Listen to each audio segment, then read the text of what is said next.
Hello students, welcome back to Magnet Brains Hindi medium. Yes dear students, मैं फिर हाजिर हूं, मैं फिर उपस्थित हूं आपके ही पाठ्य पुस्तक। कौन सी पाठ्य पुस्तक है हमारी? क्षितिज। और पाठ 2 राम लक्ष्मण परशुराम संवाद का आज हम करने वाले हैं कंप्लीट चैप्टर रिवीजन, जिसके अंतर्गत हम क्या देखने वाले हैं? हमारे जो भी जितने भी पद्य हैं, कितने काव्यांश है बताइए?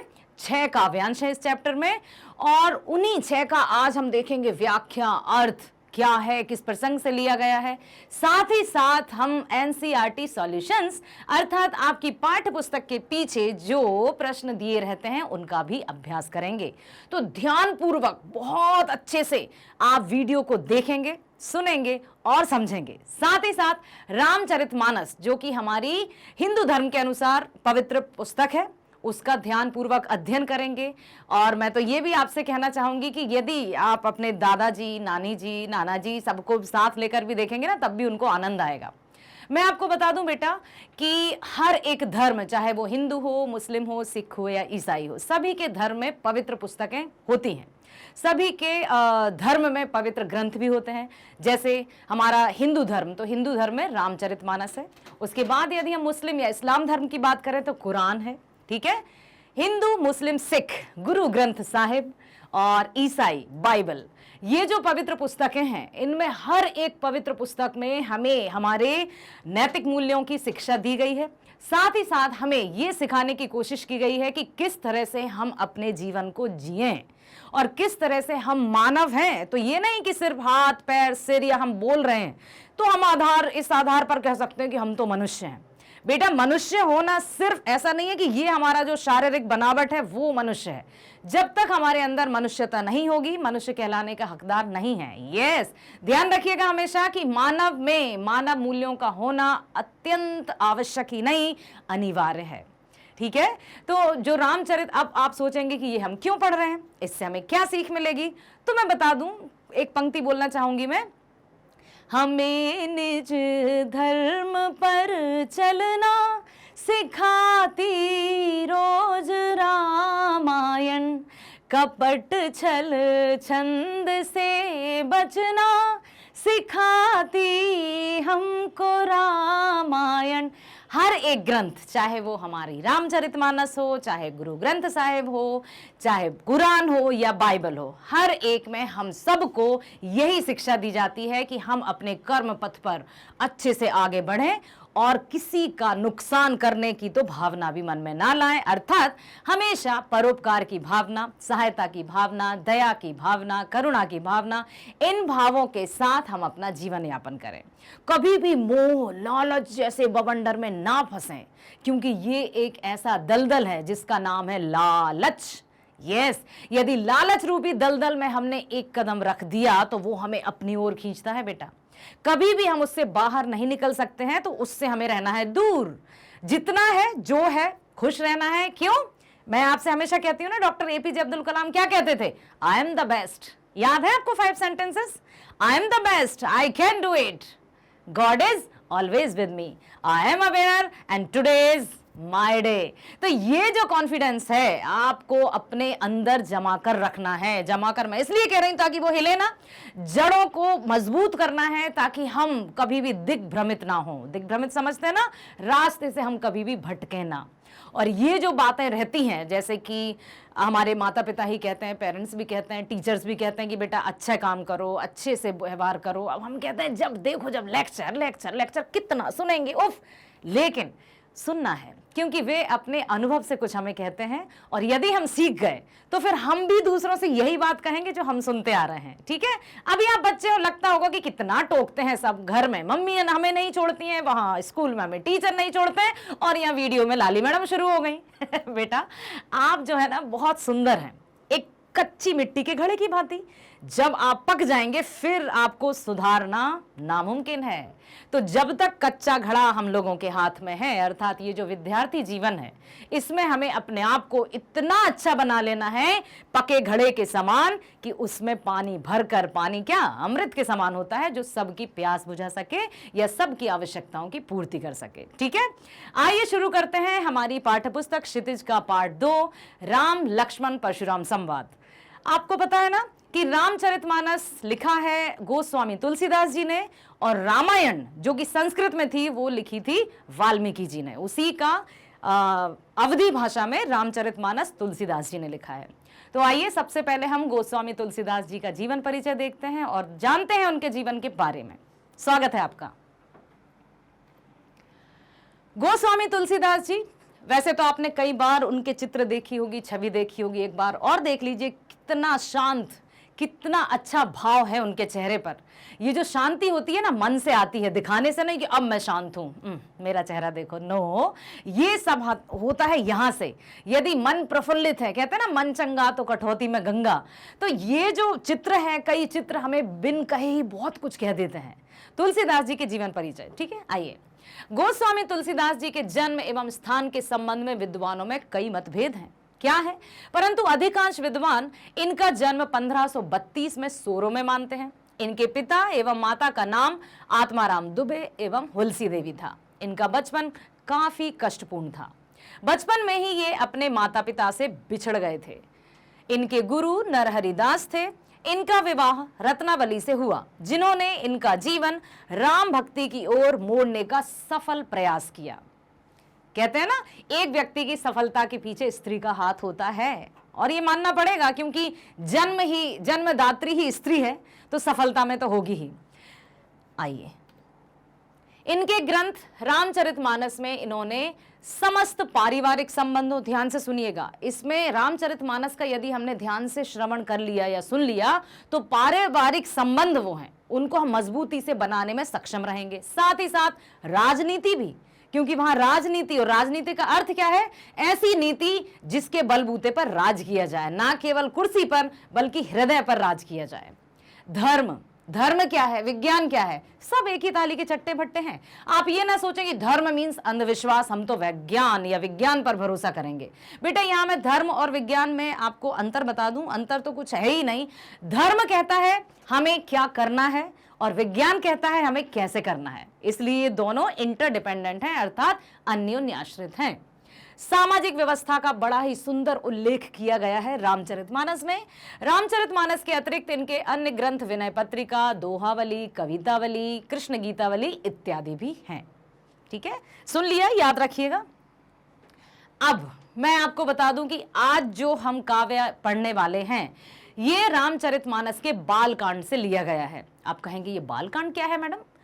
तो बेटा मैं आपको बता दूं, रामचरितमानस में टोटल जो है कुल 7 कांड हैं। ठीक है, बालकांड है, फिर अयोध्या कांड है, फिर किष्किंधा कांड है, फिर अरण्य कांड है ना, फिर लंका कांड है, फिर थोड़ा सा विस्मृत हो रहा है, फिर लास्ट में हमारा उत्तरकांड। ठीक है, तो ये जो है आज हम बालकांड से लिए गए काव्यांश पढ़ने वाले हैं। और ये कब का वर्णन है, ध्यान से सुन लीजिए, क्योंकि जब हम शुरुआत अच्छे से करते हैं ना तो मजबूती के साथ अंत भी होता है। तो ये जो बालकांड से लिए गए काव्य हैं, तुलसीदास जी ने जो रचे हैं, उसमें क्या बताया है, उस समय का वर्णन किया है जब श्री राम और लक्ष्मण चले जाते हैं अपने गुरु विश्वामित्र जी के साथ शिक्षा ग्रहण करने। तभी राजा जनक, माता सीता के पिताजी, एक ऐलान होता है। क्या होता है कि मैं अपनी पुत्री सीता का विवाह उसी से रचाऊंगा जो शिव का धनुष तो मतलब उठाकर उस पर प्रत्यंचा चढ़ाएगा। अब धनुष पर प्रत्यंचा चढ़ाना था। प्रत्यंचा क्या होता है जानते हैं आप? धनुष पर जो रस्सी बांधी जाती है, रस्सी को ही प्रत्यंचा कहा जाता है। ये संपूर्ण देशों में, चारों दिशाओं में ये बात फैल गई कि अच्छा, राजकुमारी सीता का विवाह उससे किया जाएगा जिस पर वो धनुष पर प्रत्यंचा चढ़ा देंगे। कई राजा आए, महारथी, शूरमा, बलशाली, कई मतलब शक्तिमान, सर्वशक्तिमान कई राजा महाराजा वहां पर पधारे जनकपुरी में। श्री राम और लक्ष्मण भी गए अपने गुरु विश्वामित्र जी के साथ। बहुत सारे राजाओं ने धनुष को उठाने का प्रयास किया, प्रत्यंचा चढ़ाना तो दूसरी बात, उस धनुष को हिला तक नहीं पाए। आपने वो सुना है, भूप 10 एक ही 12 लगे उठावे टरह नटारा। 10 100 राजा तो शक्तिमान रहते हैं ना, वो नहीं शक्तिमान, वो वाला नहीं, शक्तिशाली। ठीक है, तो वो इतने बाहुबल के साथ उन्होंने धनुष उठाने का प्रयास किया, लेकिन प्रत्यंचा चढ़ाने की तो बात छोड़िए, उसको हिला तक नहीं पाए। जबकि श्री राम का जब नंबर आया, उनका वो गए और उन्होंने एक हाथ से ही उस धनुष को उठा लिया और जैसे ही उन्होंने शिव धनुष उठाया, उस पर प्रत्यंचा चढ़ाने ही वाले थे कि शिव धनुष टूट गया। अब वो साधारण धनुष तो था नहीं, महादेव महाकाल का धनुष था, जो कि परशुराम जी को उन्होंने दिया था। शिव धनुष के टूटते ही उसकी टंकार चारों दिशाओं में गूंज गई। जैसे ही परशुराम जी ने ये आवाज सुनी तो वो क्रोधित होकर सभा की ओर आते हैं, तभी का ये वर्णन है। तो आइए हम पढ़ते हैं प्रथम काव्यांश, जिसमें दिया है, क्या दिया है पहले तो आप सुनेंगे, और साथ ही साथ मैं आपसे ये कहना चाहूंगी कि जो भी काव्य हम पढ़ेंगे साथ साथ आप भी पढ़ने का प्रयास करेंगे ना बेटा। स्टार्ट करें। नाथ शंभु धनु भंज निहारा, हो है के एक दास तुम्हारा। आय सुकाहि कहिए किन मोहि, सुनि रिसाए बोले मुनि कोहि। सेवक सो जो करे सेवकाई, अरि करनी करि करिए लड़ाई।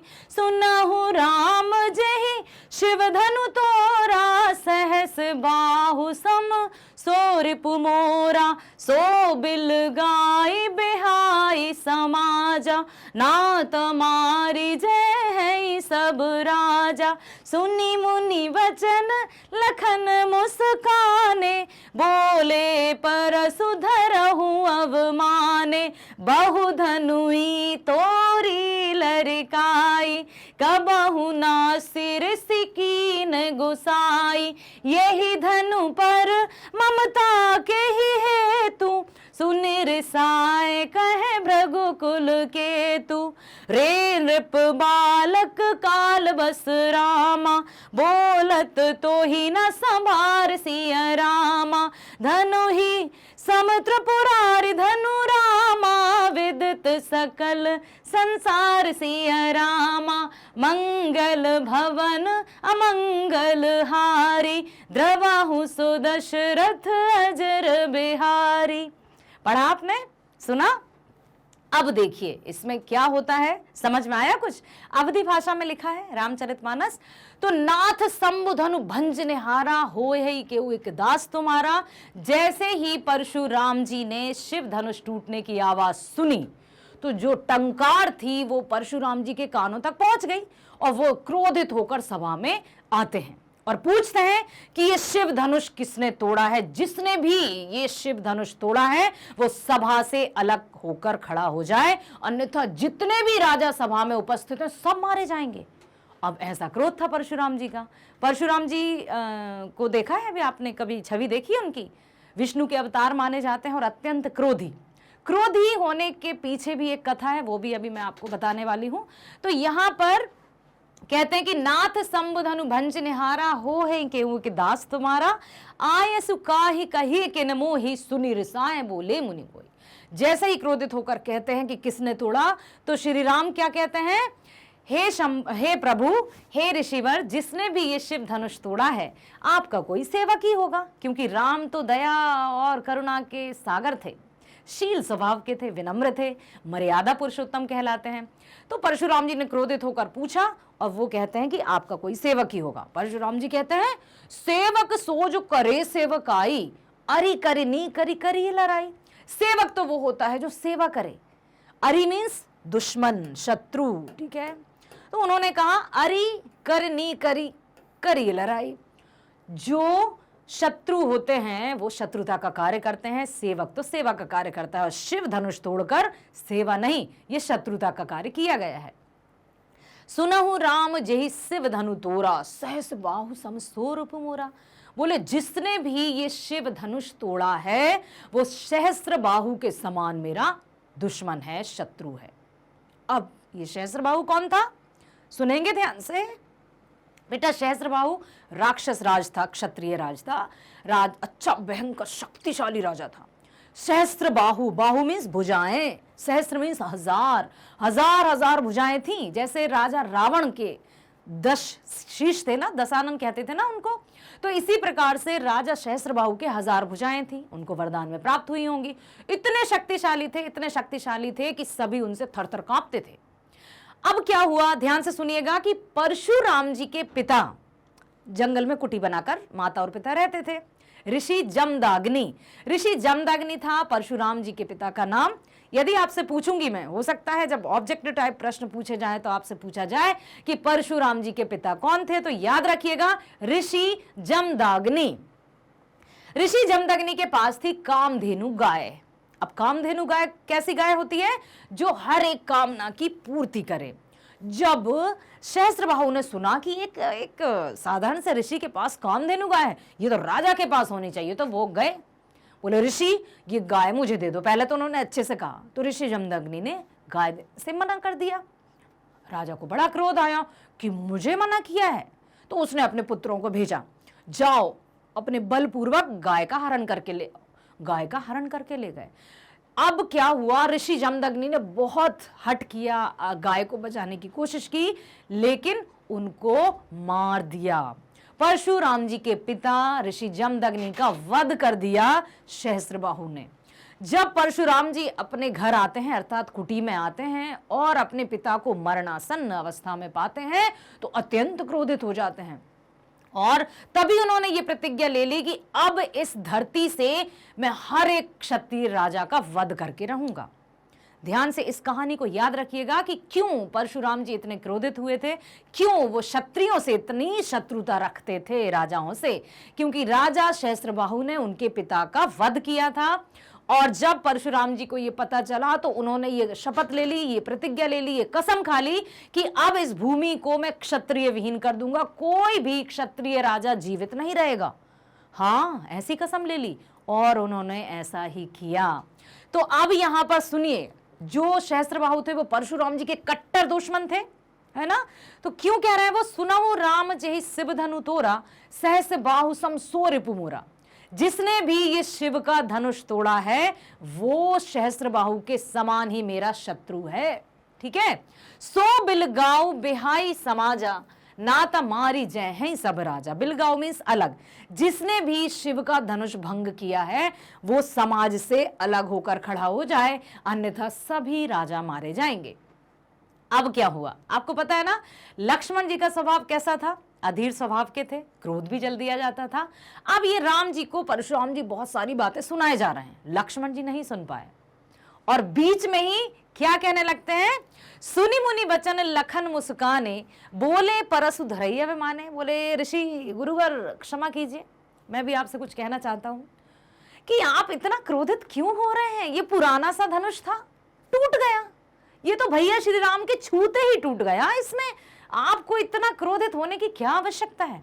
अब देखिए, सुनी मुनि वचन लखन मुस्काने, बोले परशु धरैया माने। लगता है आपके हाथ में जो परशु, फरसा या कुठार, परशुराम जी के हाथ में कुल्हाड़ी, कुल्हाड़ी भी कहते हैं उसको, फरसा भी कहते हैं, परशु भी कहते हैं, कुठार भी कहते हैं। ठीक है। तो परशुराम जी को क्या कहते हैं, लगता है आप ये जो अपने हाथ में जो फरसा रखे हैं ना, उसका आपको अभिमान हो गया है, और इसी के अभिमान पूर्वक आप भैया राम से कुछ भी कहे जा रहे हैं। जब से क्या हुआ, यदि धनुष टूट गया तो बहु धनु ही तोरी लरकाई, कबहुना सिर से कीन गुसाई। लरकाई मीन्स बचपन, हमने तो अपने बचपन में कई धनुइयां तोड़ी हैं, तब तो ऋषिवर ने कभी क्रोध नहीं किया, तब तो आपने कोई क्रोध नहीं किया, तब आपको आवाज नहीं आई थी धनुष के टूटने की। अब क्यों आप इतने क्रोधित हो रहे हैं। यही धनु पर ममता के ही हेतु, सुनि रिसाय का भृगुकुल केतु। इस पुराने से धनुष पर आपको इतनी ममता क्यों है, क्यों आप इतना क्रोधित हो रहे हैं ऋषिवर, मुझे तो बताइए। अब क्या कहते हैं सुनिए, रे नृप बालक काल बस, बोलत तो ही न संभार, धनु ही समत्रुपरारी धनु विदित सकल संसार। परशुराम जी को जब इतनी सारी बातें लक्ष्मण जी ने कही तो परशुराम जी का क्रोध और बढ़ गया, और क्या बोलने लगे, अरे मूर्ख बालक, रे नृप बालक काल बस, बोलत तो ही न संभार। हे राजपुत्र, हे राजा के पुत्र, राजा के पुत्र को क्या कहते हैं, राजपुत्र।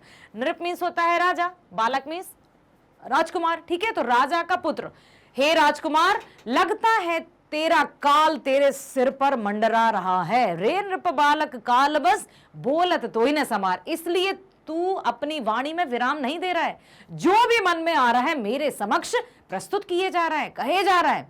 तुझे तेरा काल, तेरी मृत्यु तेरे सिर पर मंडरा रही है। तू इस धनुष को साधारण धनुष कहता है, तुझे नहीं पता कि ये साधारण नहीं है, क्या है ये? धनु ही सम त्रिपुरारी धनु विदित सकल संसार।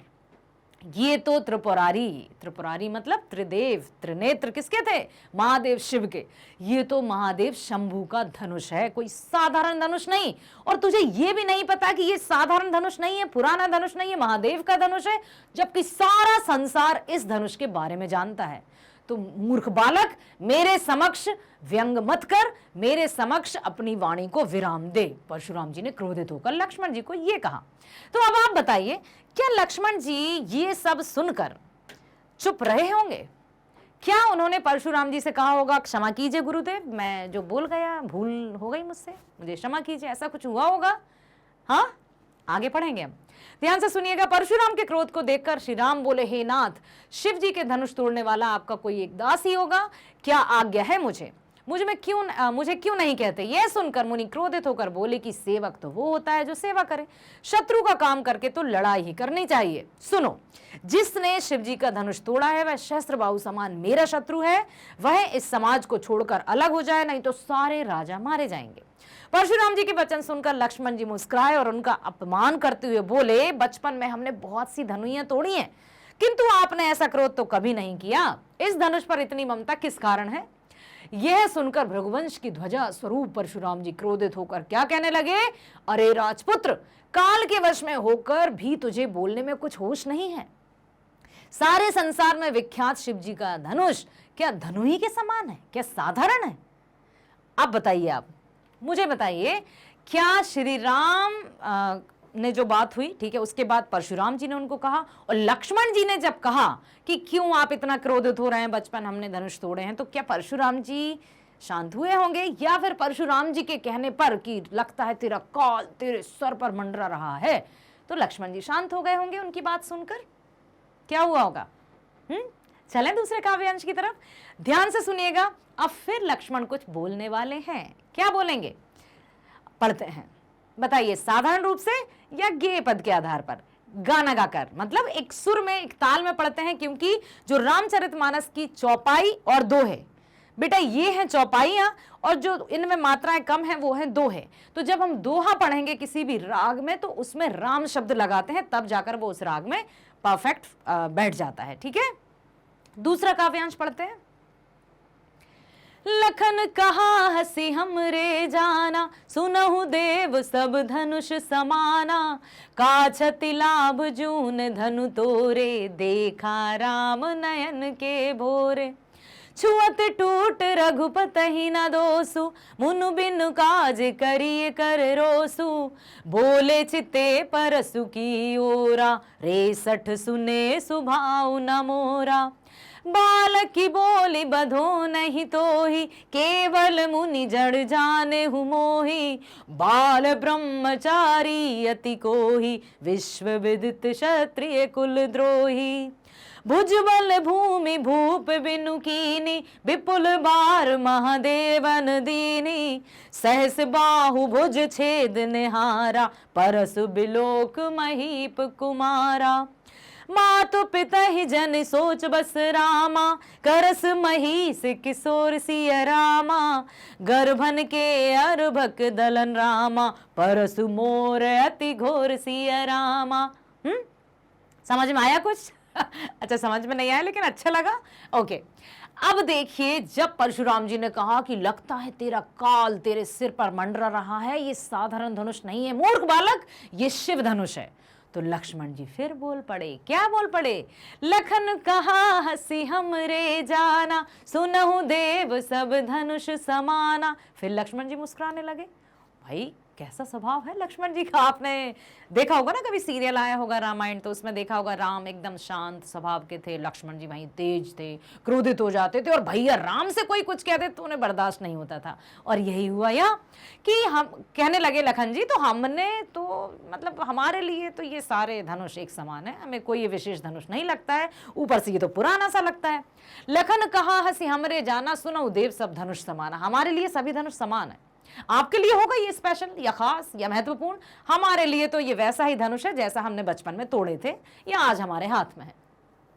काछति लाभ जून धनु तोरे, देखा राम नयन के भोरे। इस पुराने से धनुष के टूटने पर क्या लाभ या हानि हुआ, मुझे तो ये समझ में नहीं आ रहा कि पुराना धनुष यदि टूट गया तो उससे किसी को क्या लाभ या हानि है।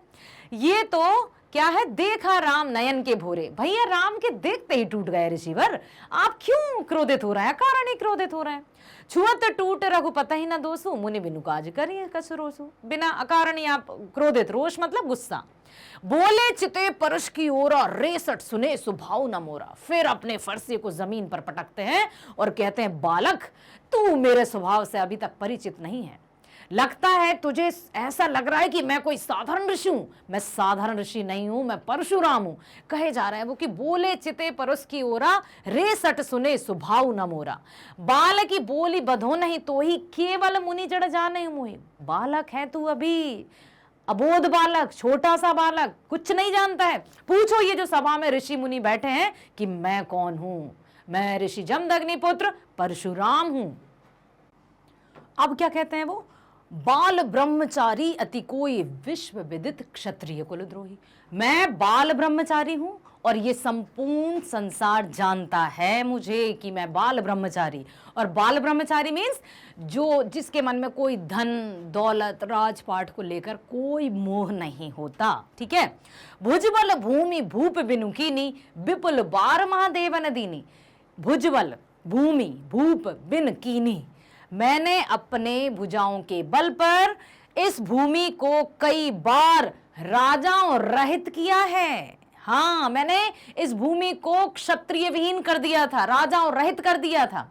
विहीन मतलब समझते ना, राजाओं के बिना, रहित भी के बिना। तो यहां पर परशुराम जी लक्ष्मण को ये बार बार बताना चाहते हैं कि मैं कोई साधारण ऋषि नहीं हूं, मुझे साधारण समझने की भूल ना कर बालक। मैं वही हूं जिसने कई बार इस धरती को राजाओं रहित किया है और ये जो भूमि राजपाट ब्राह्मणों को दान में दे दिया, क्योंकि मैं तो बाल ब्रह्मचारी हूं। बताना चाहते हैं वे। सहस बाहु भुज छेद निहारा, परस विलोक महीप को मारा। मेरे इस फरसे ने सहस्र बाहु की हजार हजार भुजाओं का खंडन किया था। ये वही फरसा है, इसे साधारण समझने की भूल ना कर। सहस भाव भुज छेद निहारा, परस विलोक महीप को मारा। हे राजपुत्र, इस फरसे को देख, ये कोई साधारण फरसा नहीं है, ये वही फरसा है जिसने सहस्र बाहु की हजार भुजाओं का खंडन किया था। मात पिता ही जन सोच बस, करस महिष किशोर, गर्भन के अर्भक दलन, परस मोर अति घोर। आगे कहते हैं परशुराम जी कि ध्यान से सुन, अपनी बुद्धि को बुला और ध्यान से सुन मूर्ख बालक कि ये जो फरसा है कोई साधारण फरसा नहीं है।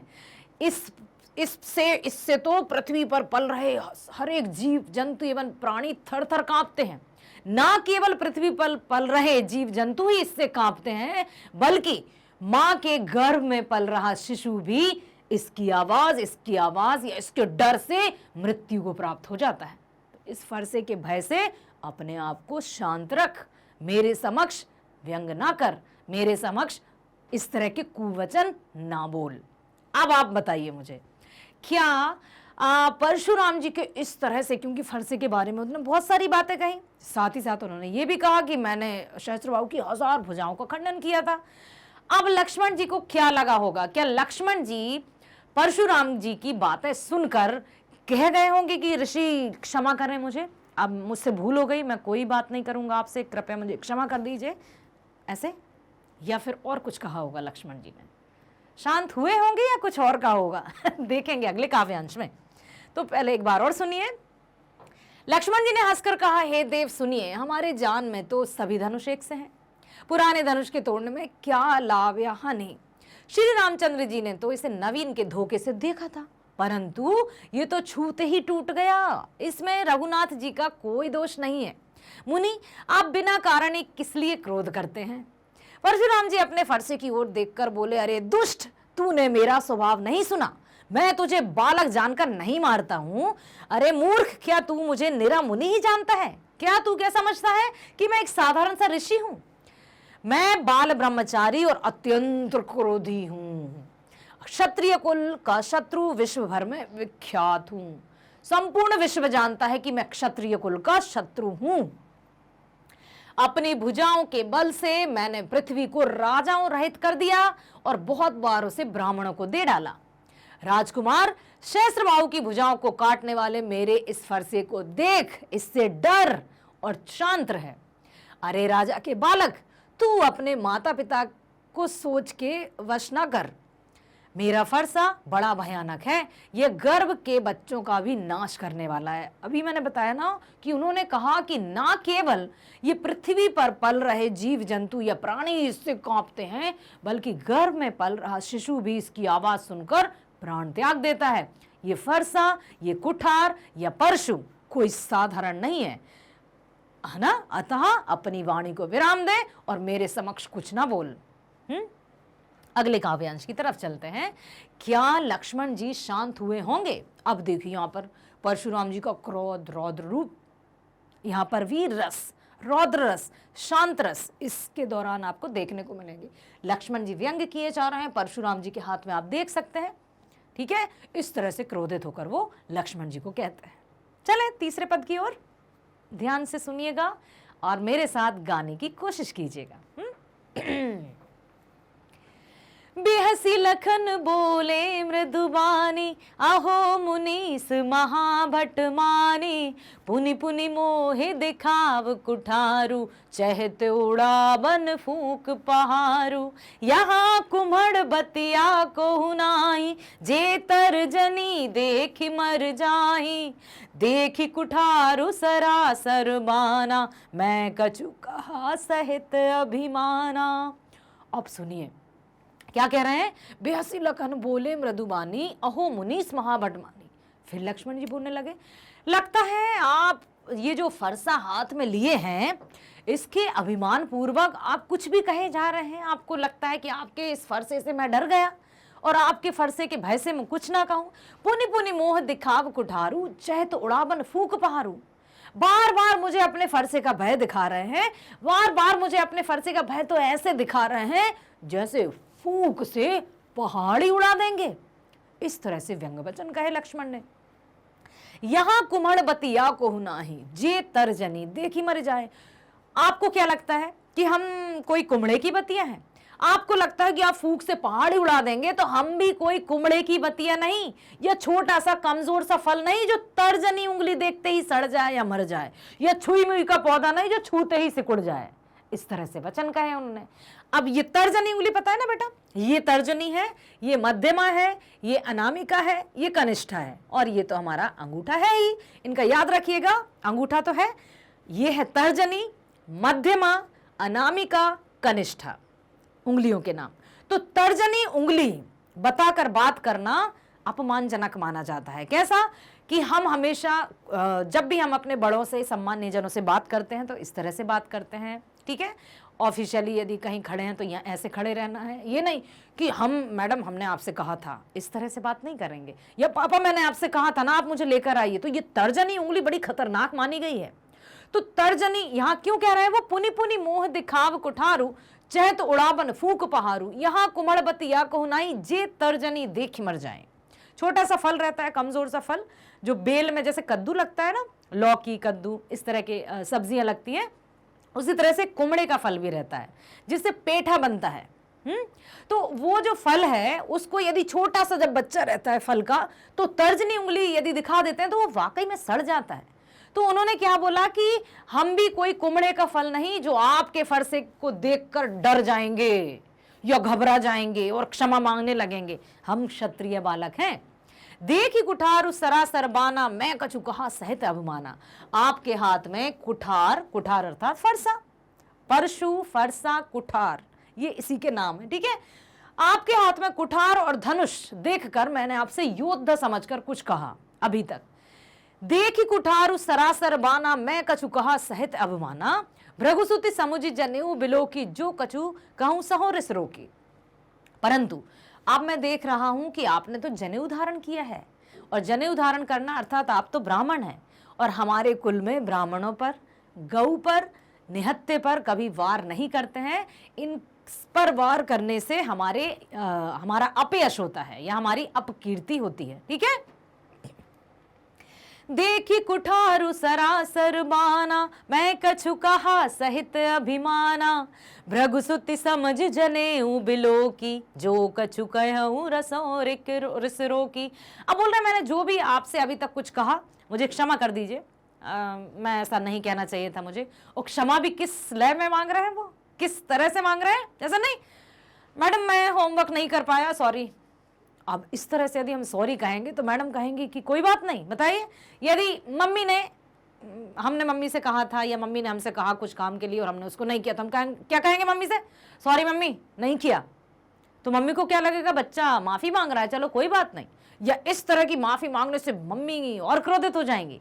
तो इसी तरह से क्या कहने लगे वो, भृगुसुति समुझ जनेऊ बिलो की, जो कछु कहे सहो रिसरो की। मैं अब अपने क्रोध को रोकता हूं।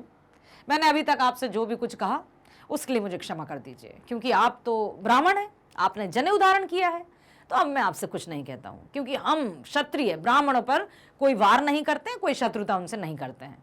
इस तरह से सुर महि सुर हरिजन अरुगाई, हमरे कुल इन पर न सराई। बदे पाप अपकीरति हारे, मारता हूँ पापरिय तुम्हारे। कोटि कुलिस सम वचन तुम्हारा, व्यर्थ धरहु धन बान कुठारा। जो बिलो के अनुचित कहूँ रामा, क्षमहु महामुनि धीर सिय रामा। सुनि सरोष भृगुवंश मुनि रामा, बोले गिरा गंभीर सिय रामा।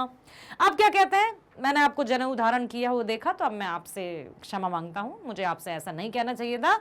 और क्या कहते हैं, सुर मही सरु हरिजन अरुगाई, हमरे कुल इन पर न सराई।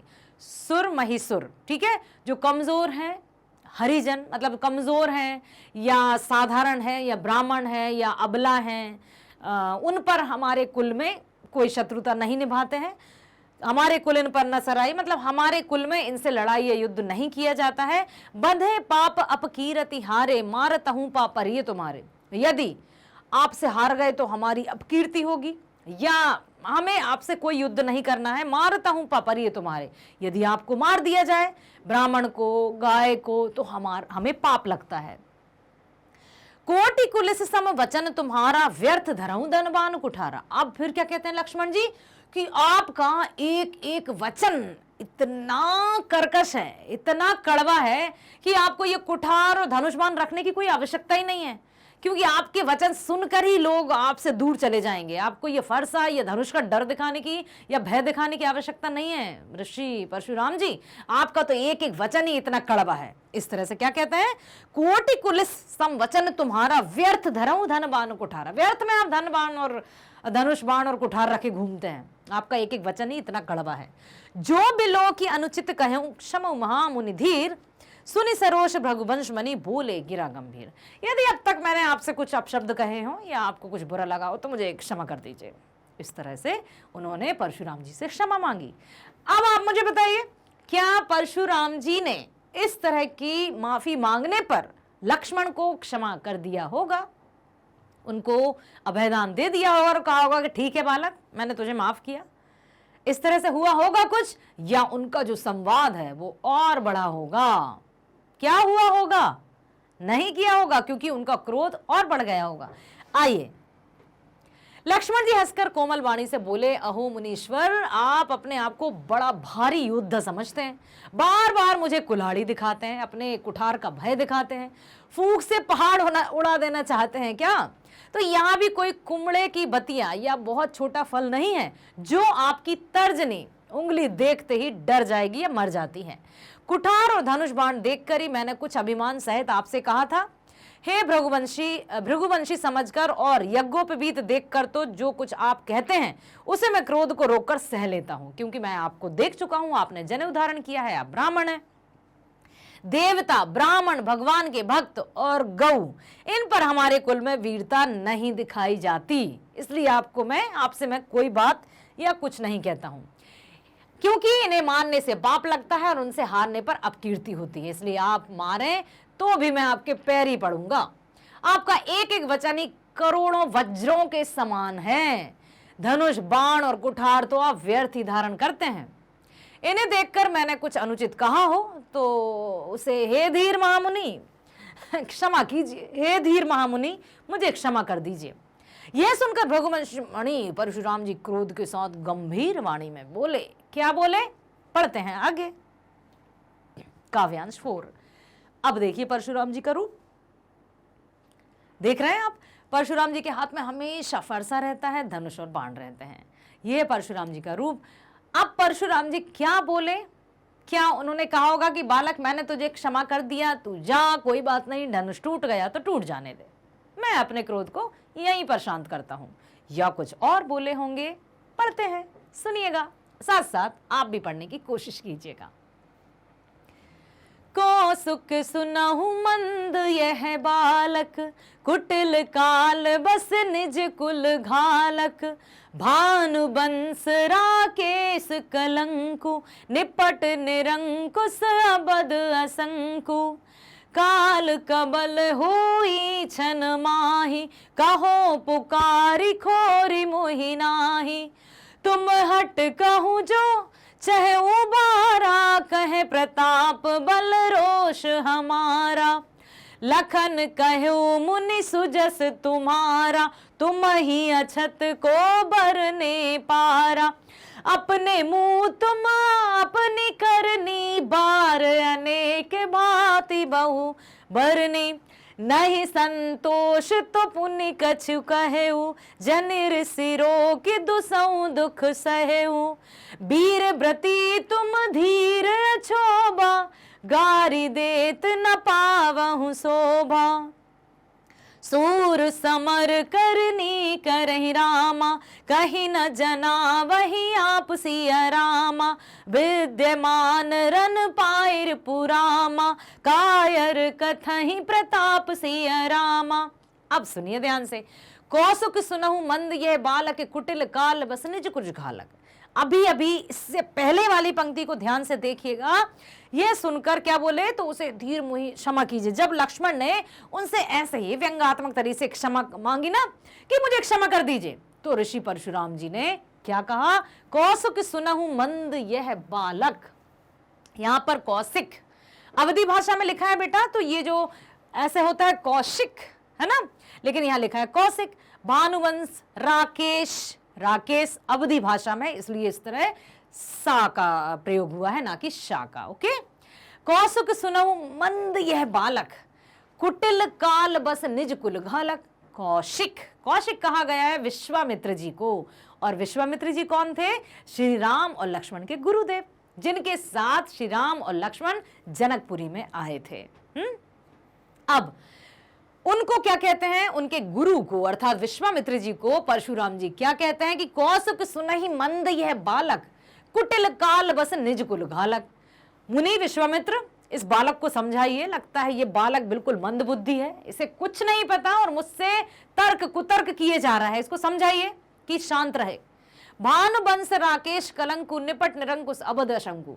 ये अपने वंश पर, अपने जो इतना अच्छा वंश चला आ रहा है, भानु वंश सूर्य वंश के थे ना, तो ये अपने कुल पर कलंक है, क्योंकि इस तरह के बालक या इस तरह के राजकुमारों से मेरी अब तक कोई सामना नहीं हुआ है, इसको चुप कराइए। काल कबल होई छन माही, कहो पुकारी खोरी मोहि नाही। काल कबन होई, काल कबन होई क्षण, क्षण क्षण लिखा है ना, तो पल भर में इसका काल आ जाएगा, अर्थात मेरा फरसा पल भर में इसको मृत्यु को घाट उतार सकता है, इसका वध कर सकता है, तो फिर मुझे कोई दोष ना देना। काल कबल हुई छनमाही, कहो पुकारी खोरी मोहि नाहि। काल कबन, ठीक है, इसका काल आ सकता है, मेरे फरसे से इसको मैं तुरंत ही मार सकता हूं, फिर मुझे कोई दोष ना देना। तुम हट कहूं जो चहूं उबारा, कहे प्रताप बल रोष हमारा। लखन कहूं मुनि सुजस तुम्हारा, तुम ही अछत को बनने पारा। अब क्या कहते हैं, तुम हट कहूं जो चहूं उबारा। विश्वामित्र जी से परशुराम जी कहते हैं कि बता दो इसको कि मैं कौन हूं, मैं बाल ब्रह्मचारी हूं, है ना। कितनी बार उन्होंने कहा कि तुम मतलब इसको बता दो इस बालक को कि मैं कौन हूं, तो लक्ष्मण जी फिर बोल पड़े। अभी ऋषि गुरुदेव गुरुदेवों की बात चल रही थी, परशुराम और किसकी, विश्वामित्र जी की बात, लेकिन लक्ष्मण जी फिर बीच में बोल पड़े और क्या कहने लगे, लखन कहूं मुनि सुजस तुम्हारा, तुम्हें अछत को बरने पारा।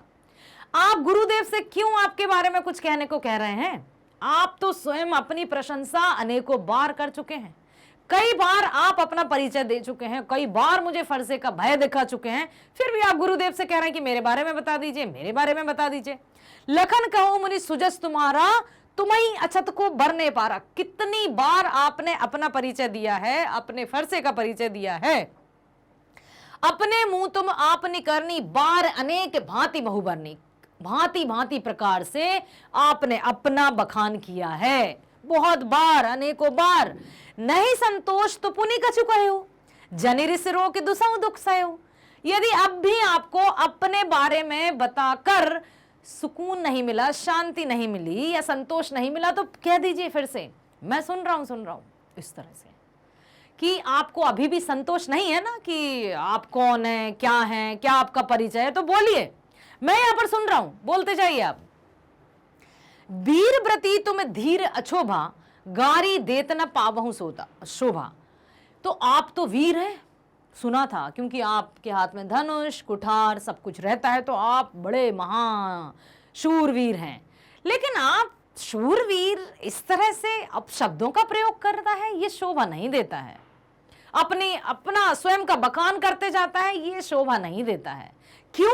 आगे क्या कहते हैं लक्ष्मण जी, भी चुप नहीं हो बेटा। सूर समर कर नी करही, कहीं न जना वही आप, विद्यमान रण पाई रिपु, कायर कथई प्रताप। शूर समर कर नहीं करें, जो शूरवीर रहते हैं वो कुछ करके दिखाते हैं, अर्थात अपना जो परिचय है वो रणभूमि में दिखाते हैं, युद्ध भूमि में दिखाते हैं, मैदान में दिखाते हैं और करके दिखाते हैं, ना कि बोल बोल कर अपने बारे में बखान करते हैं। सूर समर कर नहीं करें, कहीं न जना वही आप, अपने आप का बखान नहीं करते हैं। विद्यमान रण पाए रिपु, कायर कथई प्रताप। और जो अपने बारे में बखान करते रहते हैं, जो अपने मुख से अपनी प्रशंसा करते रहते हैं, वो वीर नहीं, वो कायर होते हैं। ध्यान से सुनिएगा बेटा, लक्ष्मण जी ने परशुराम जी को कायर कह दिया यहां पर। अब बताइए, क्या परशुराम जी आग बबूले नहीं हुए होंगे? क्या परशुराम जी का क्रोध और आग में घी डालने के समान नहीं भड़का होगा? बताइए, भड़का होगा ना, क्योंकि महान ऋषि जो कि अभी तक हम सुनते आ रहे हैं, लक्ष्मण जी ने उनको क्या कह दिया कि जो अपने मुंह से प्रशंसा करते हैं वो तो कायर होते हैं, वीर कभी अपने मुख से प्रशंसा नहीं करते। कह लक्ष्मण सही रहे, लेकिन जो सलीका है, जो तरीका है, वो गलत है। आपने वो सुना है ना, बड़ा हुआ सो क्या हुआ, जैसे पेड़ खजूर, पंथी को छाया नहीं, फल लागे अति दूर। सुना है ना कि बड़ा सिर्फ धन दौलत गाड़ी शोहरत सब कुछ, ये सब कुछ है, और हम क्या कहने लगते हैं वो बड़ा आदमी है। बड़ा आदमी बेटा कर्मों से बनता है, अपने व्यवहार से बनता है, अपने आचरण से बनता है, अपने व्यक्तित्व से बनता है। और कहा जाता है ना कि व्यक्ति का व्यक्तित्व ही उसका आईना होता है। तो इसलिए ध्यान से सुनिए, अब इस तरह से उन्होंने कहा कि जो कायर होते हैं वो अपने मुख से अपनी प्रशंसा करते हैं, और ये सुनकर परशुराम जी अत्यंत क्रोधित हुए होंगे। अभी जानेंगे नेक्स्ट में, ठीक है? अब ध्यान से सुनिए। हे विश्वामित्र, सुनो, यह बालक बड़ा कुबुद्धि और कुटिल है। काल के वश होकर यह अपने कुल का घातक बन गया है। यह सूर्यवंश रूपी पूर्ण चंद्र का कलंक है। यह बिल्कुल उद्दंड, मूर्ख और निडर है। अभी क्षण भर में यह काल का ग्रास हो जाएगा। मैं पुकार कर कह देता हूं कि फिर मुझे दोष नहीं देना। यदि तुम इसे बचाना चाहते हो तो हमारा प्रताप, बल और क्रोध बतलाकर इसे मना कर दो। विश्वामित्र जी से कहा था। तो लक्ष्मण जी क्या कहने लगे, हे मुनि, आपका सुयश आपके रहते दूसरा कोई कैसे वर्णन कर सकता है भला? आपने अपने मुख से अपनी करनी अनेकों बार बहुत प्रकार से वर्णन कर दिया है। इतने पर भी संतोष नहीं हुआ हो तो फिर कुछ कह डालिए। ये कह दिया था ना लक्ष्मण जी ने। क्रोध रोककर असह दुख मत सहिए। आप वीरता का व्रत धारण करने वाले हैं, धैर्यवान और क्षोभ रहित हैं। गाली देते शोभा नहीं देते। शूरवीर तो युद्ध में शूरवीरता का प्रदर्शन करते हैं, कहकर अपने आप को नहीं जानते, मतलब अपने आप का परिचय बोल बोल कर नहीं कहलाते हैं या देते हैं। शत्रु को युद्ध में उपस्थित पाकर कायर ही अपने मुंह से अपनी डींगे मारा करते हैं। अर्थात उन्होंने प्रत्यक्ष रूप से तो नहीं, परंतु अप्रत्यक्ष रूप से किसको कह दिया कायर? परशुराम जी को लक्ष्मण ने कायर कह दिया। अब देखते हैं कि परशुराम जी ने क्या जवाब दिया होगा। हाँ, देखिए अब ध्यान से, यहां पर चल रहा है संवाद। अब चलते हैं अगले पद की ओर, अगले काव्यांश की ओर। तुम तो काल हाकु जनु लावा, बार बार मोहि लाग बुलावा। सुनत लखन के बचन कठोरा, परसु सुधार धरेउ कर घोरा। अब जनि देहि दोष मोहि लोगु, कटुबादी बालक बध जोगु। बाल बिलो की बहुत मैं बाचा, अब यह मरने हार भासाचा। कौसुक कहा क्षमहु अपराधु, बाल गो दोष गुण गनहि न साधु। खर कुठार में अकरुन को ही, आगे अपराधी गुरु द्रोही। उतर छोड़ देवू बिनु मारे, केवल कौशुक शील तुम्हारे। नात यही काटि कुठार कठोरे, गुरु ही उरुन होते श्रम थोरे। गादि सुनु कह हृदय हसी रामा, मुनि हरिये हरि सूझ सिय रामा। आय मैं खांड न ऊख मह रामा, अजहु न बूझ अबूझ सिय रामा। जब लक्ष्मण जी ने उनको परोक्ष रूप से या अप्रत्यक्ष रूप से क्या कह दिया, कायर, तो परशुराम जी का गुस्सा जैसे आग में घी डालने के समान और बढ़ गया और क्या कहने लगे, तुम तो काल हाकु जनु लावा, बार बार मोहि लागी बुलावा। लगता है तुम स्वयं अपने काल को आमंत्रित कर रहे हो, इसलिए मुझे बार बार बुला कर ला रहे हो, अर्थात मेरे साथ बार बार कुतर्क किए जा रहे हो, व्यंग किए जा रहे हो। अब तुम मेरे फरसे से नहीं बच सकते। सुनत लखन के बचन कठोरा, परसु सुधारी धरेउ घर गोरा। फिर अपने फरसे को सुधारते हैं और लक्ष्मण को अपने फरसे का भय दिखाते हैं। अब जनि देहि दोष मोहि लोगु, कटुबाधी बालक बध दोहु। अब मुझे कोई दोष ना देना कि मैंने एक बालक का वध कर दिया है। बाल बिलो की बहुत मैं माचा, अब यह मर निहार भासाचा। मैंने कई बालक देखे हैं, कईयों से मेरा पाला पड़ा है, परंतु इस तरह का कुबुद्धि या मूर्ख बालक मैंने अभी तक नहीं देखा। कौसुक कहा क्षमहु अपराधु, बाल दोष गुण गनहि न साधु। फिर आ गया कौशिक। किसके लिए प्रयोग हुआ है कौशिक, जल्दी बताइए। वेरी नाइस, विश्वामित्र जी के लिए। अब विश्वामित्र जी क्या कहते हैं परशुराम जी से, क्या कहते हैं बेटा, कौसुक कहा क्षमहु अपराधु, बाल दोष गुण गनहि न साधु। हे ऋषि विश्वामित्र, उन्होंने विश्वामित्र जी ने परशुराम जी से कहा कि हे मुनि परशुराम जी, बालक है, छोटा सा है, अबोध है, इसके दोषों को मत गिनिए, इसको क्षमा कर दीजिए। आप जैसे शूरवीर को बालक का वध करते शोभा नहीं देगा। खर कुठार में अकरुन को ही, आगे अपराधी गुरुद्रोही। बोले एक तो ये मेरे परशुराम जी कहने लगे, एक तो मेरे ये गुरु का अपराधी है, क्योंकि मेरे गुरु किसको मानते थे बेटा, शिव शंकर को परशुराम जी अपना गुरु मानते थे। बोले ये मेरे गुरु का अपराधी है, क्योंकि मेरे गुरु का शिव धनुष तोड़ने पर ही मुझसे व्यंग किए जा रहा है ना। उतर देते छोड़े बिनु मारे, केवल कौशिक सील तुम्हारे। ठीक है, मैं इस बालक का वध नहीं करता हूं, और केवल आपके शील के कारण, आपकी विनम्रता के कारण, आपकी प्रार्थना के कारण मैं इसको छोड़ देता हूं। नाता यही काटी कुठार कठोरे, गुरु उरन होते श्रम थोड़े। नहीं तो मैं अभी इस फरसे से इसका वध कर देता और अपने गुरु के ऋण से कुछ तो उऋण हो जाता। गादि सुनु कह हृदय हसी, मुनि हरि हरि सूझ। आय मैं खांड न ऊख मैं, अजहु न बूझ अबूझ। ध्यान दीजिएगा इस दोहे पर, यह हमेशा कभी ना कभी आपकी परीक्षाओं में आता ही रहता है। गाद सुनु कह हृदय हसी, मुनि हरि हरि सूझ। आय मैं खांड न ऊख मैं, अब जाऊं न बूझ अबूझ। अब विश्वामित्र जी मन ही मन क्या सोच रहे हैं कि लगता है ऋषि विश्वामित्र जी सोचते हैं कि लगता है मुनि परशुराम जी को सर्वत्र हरा ही हरा सूझ रहा है, अर्थात ये राम और लक्ष्मण को साधारण से क्षत्रिय बालक समझ रहे हैं। इन्हें नहीं पता कि राम लक्ष्मण कोई गन्ना नहीं जो चूस कर फेंक दिया जाए, या गन्ने से निर्मित तलवार नहीं जो मुंह में रखते ही समाप्त हो जाएगी। ये तो लोहे से निर्मित खड्ग है, अर्थात ये तो स्वयं ईश्वर का अवतार है। परंतु परशुराम जी इनको नहीं पहचान पा रहे हैं और इनसे कुछ भी कहे जा रहे हैं, मन ही मन मुस्कुरा रहे हैं। ये किसी ने उनसे कहा नहीं था बेटा, ध्यान से सुनिएगा। गाधी सनु का हृदय हसी मुनि हरि हरि सूझ। गाधी सनु यहां पर विश्वामित्र जी के लिए कहा है कि अपने हृदय में सोचते हैं, मन ही मन सोचते हैं कि लगता है मुनि को। यहां पर मुनि परशुराम जी के लिए कहा है और गाधी सनु विश्वामित्र जी के लिए, ठीक है। मुनि हरि हरि सूझ, सर्वत्र हरा ही हरा सूझना, अर्थात सब कुछ साधारण सा नजर आना, ठीक है।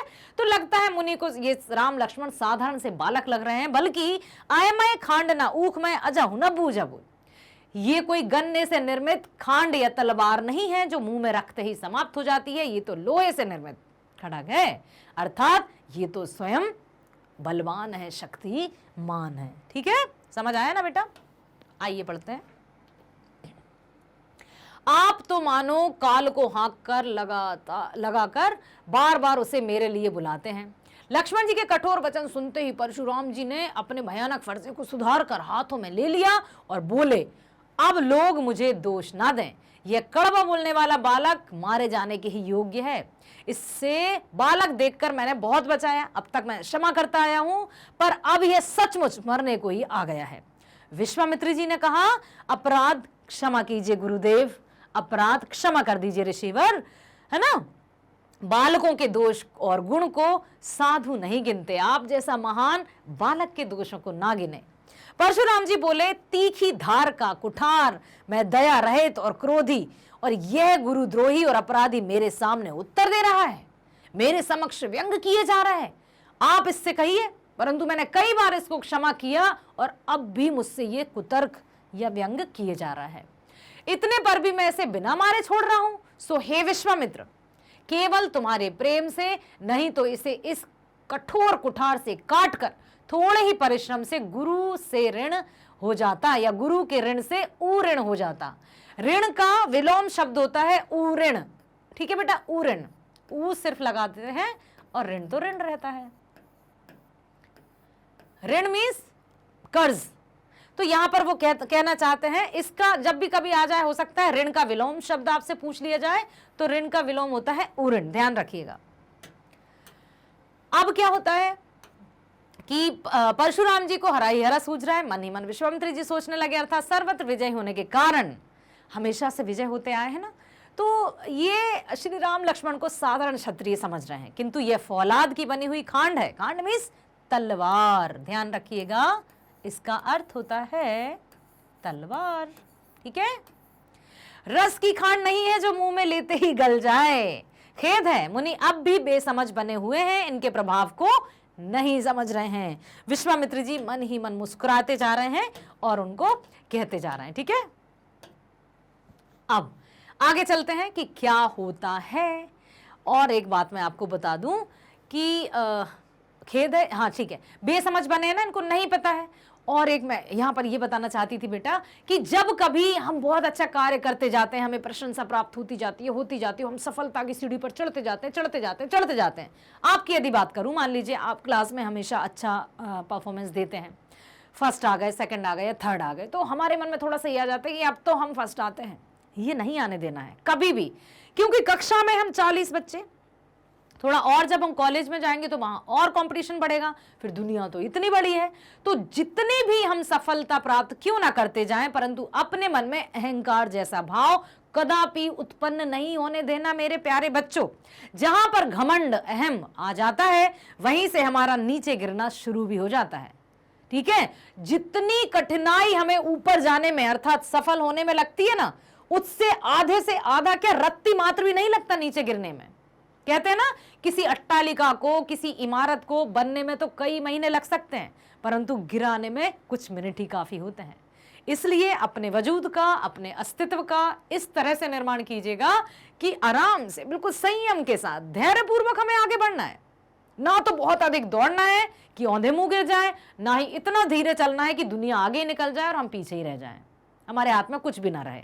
तो संयम, संतुलन बनाए रखिएगा ताकि आपकी पहचान अमिट रहे। चलते हैं अगले, अर्थात ये है अंतिम काव्यांश। तो यहां पर अब क्या होता है वो देखेंगे हम। कहे उलखन मुनिशील तुम्हारा, को नहीं जान विदित संसारा।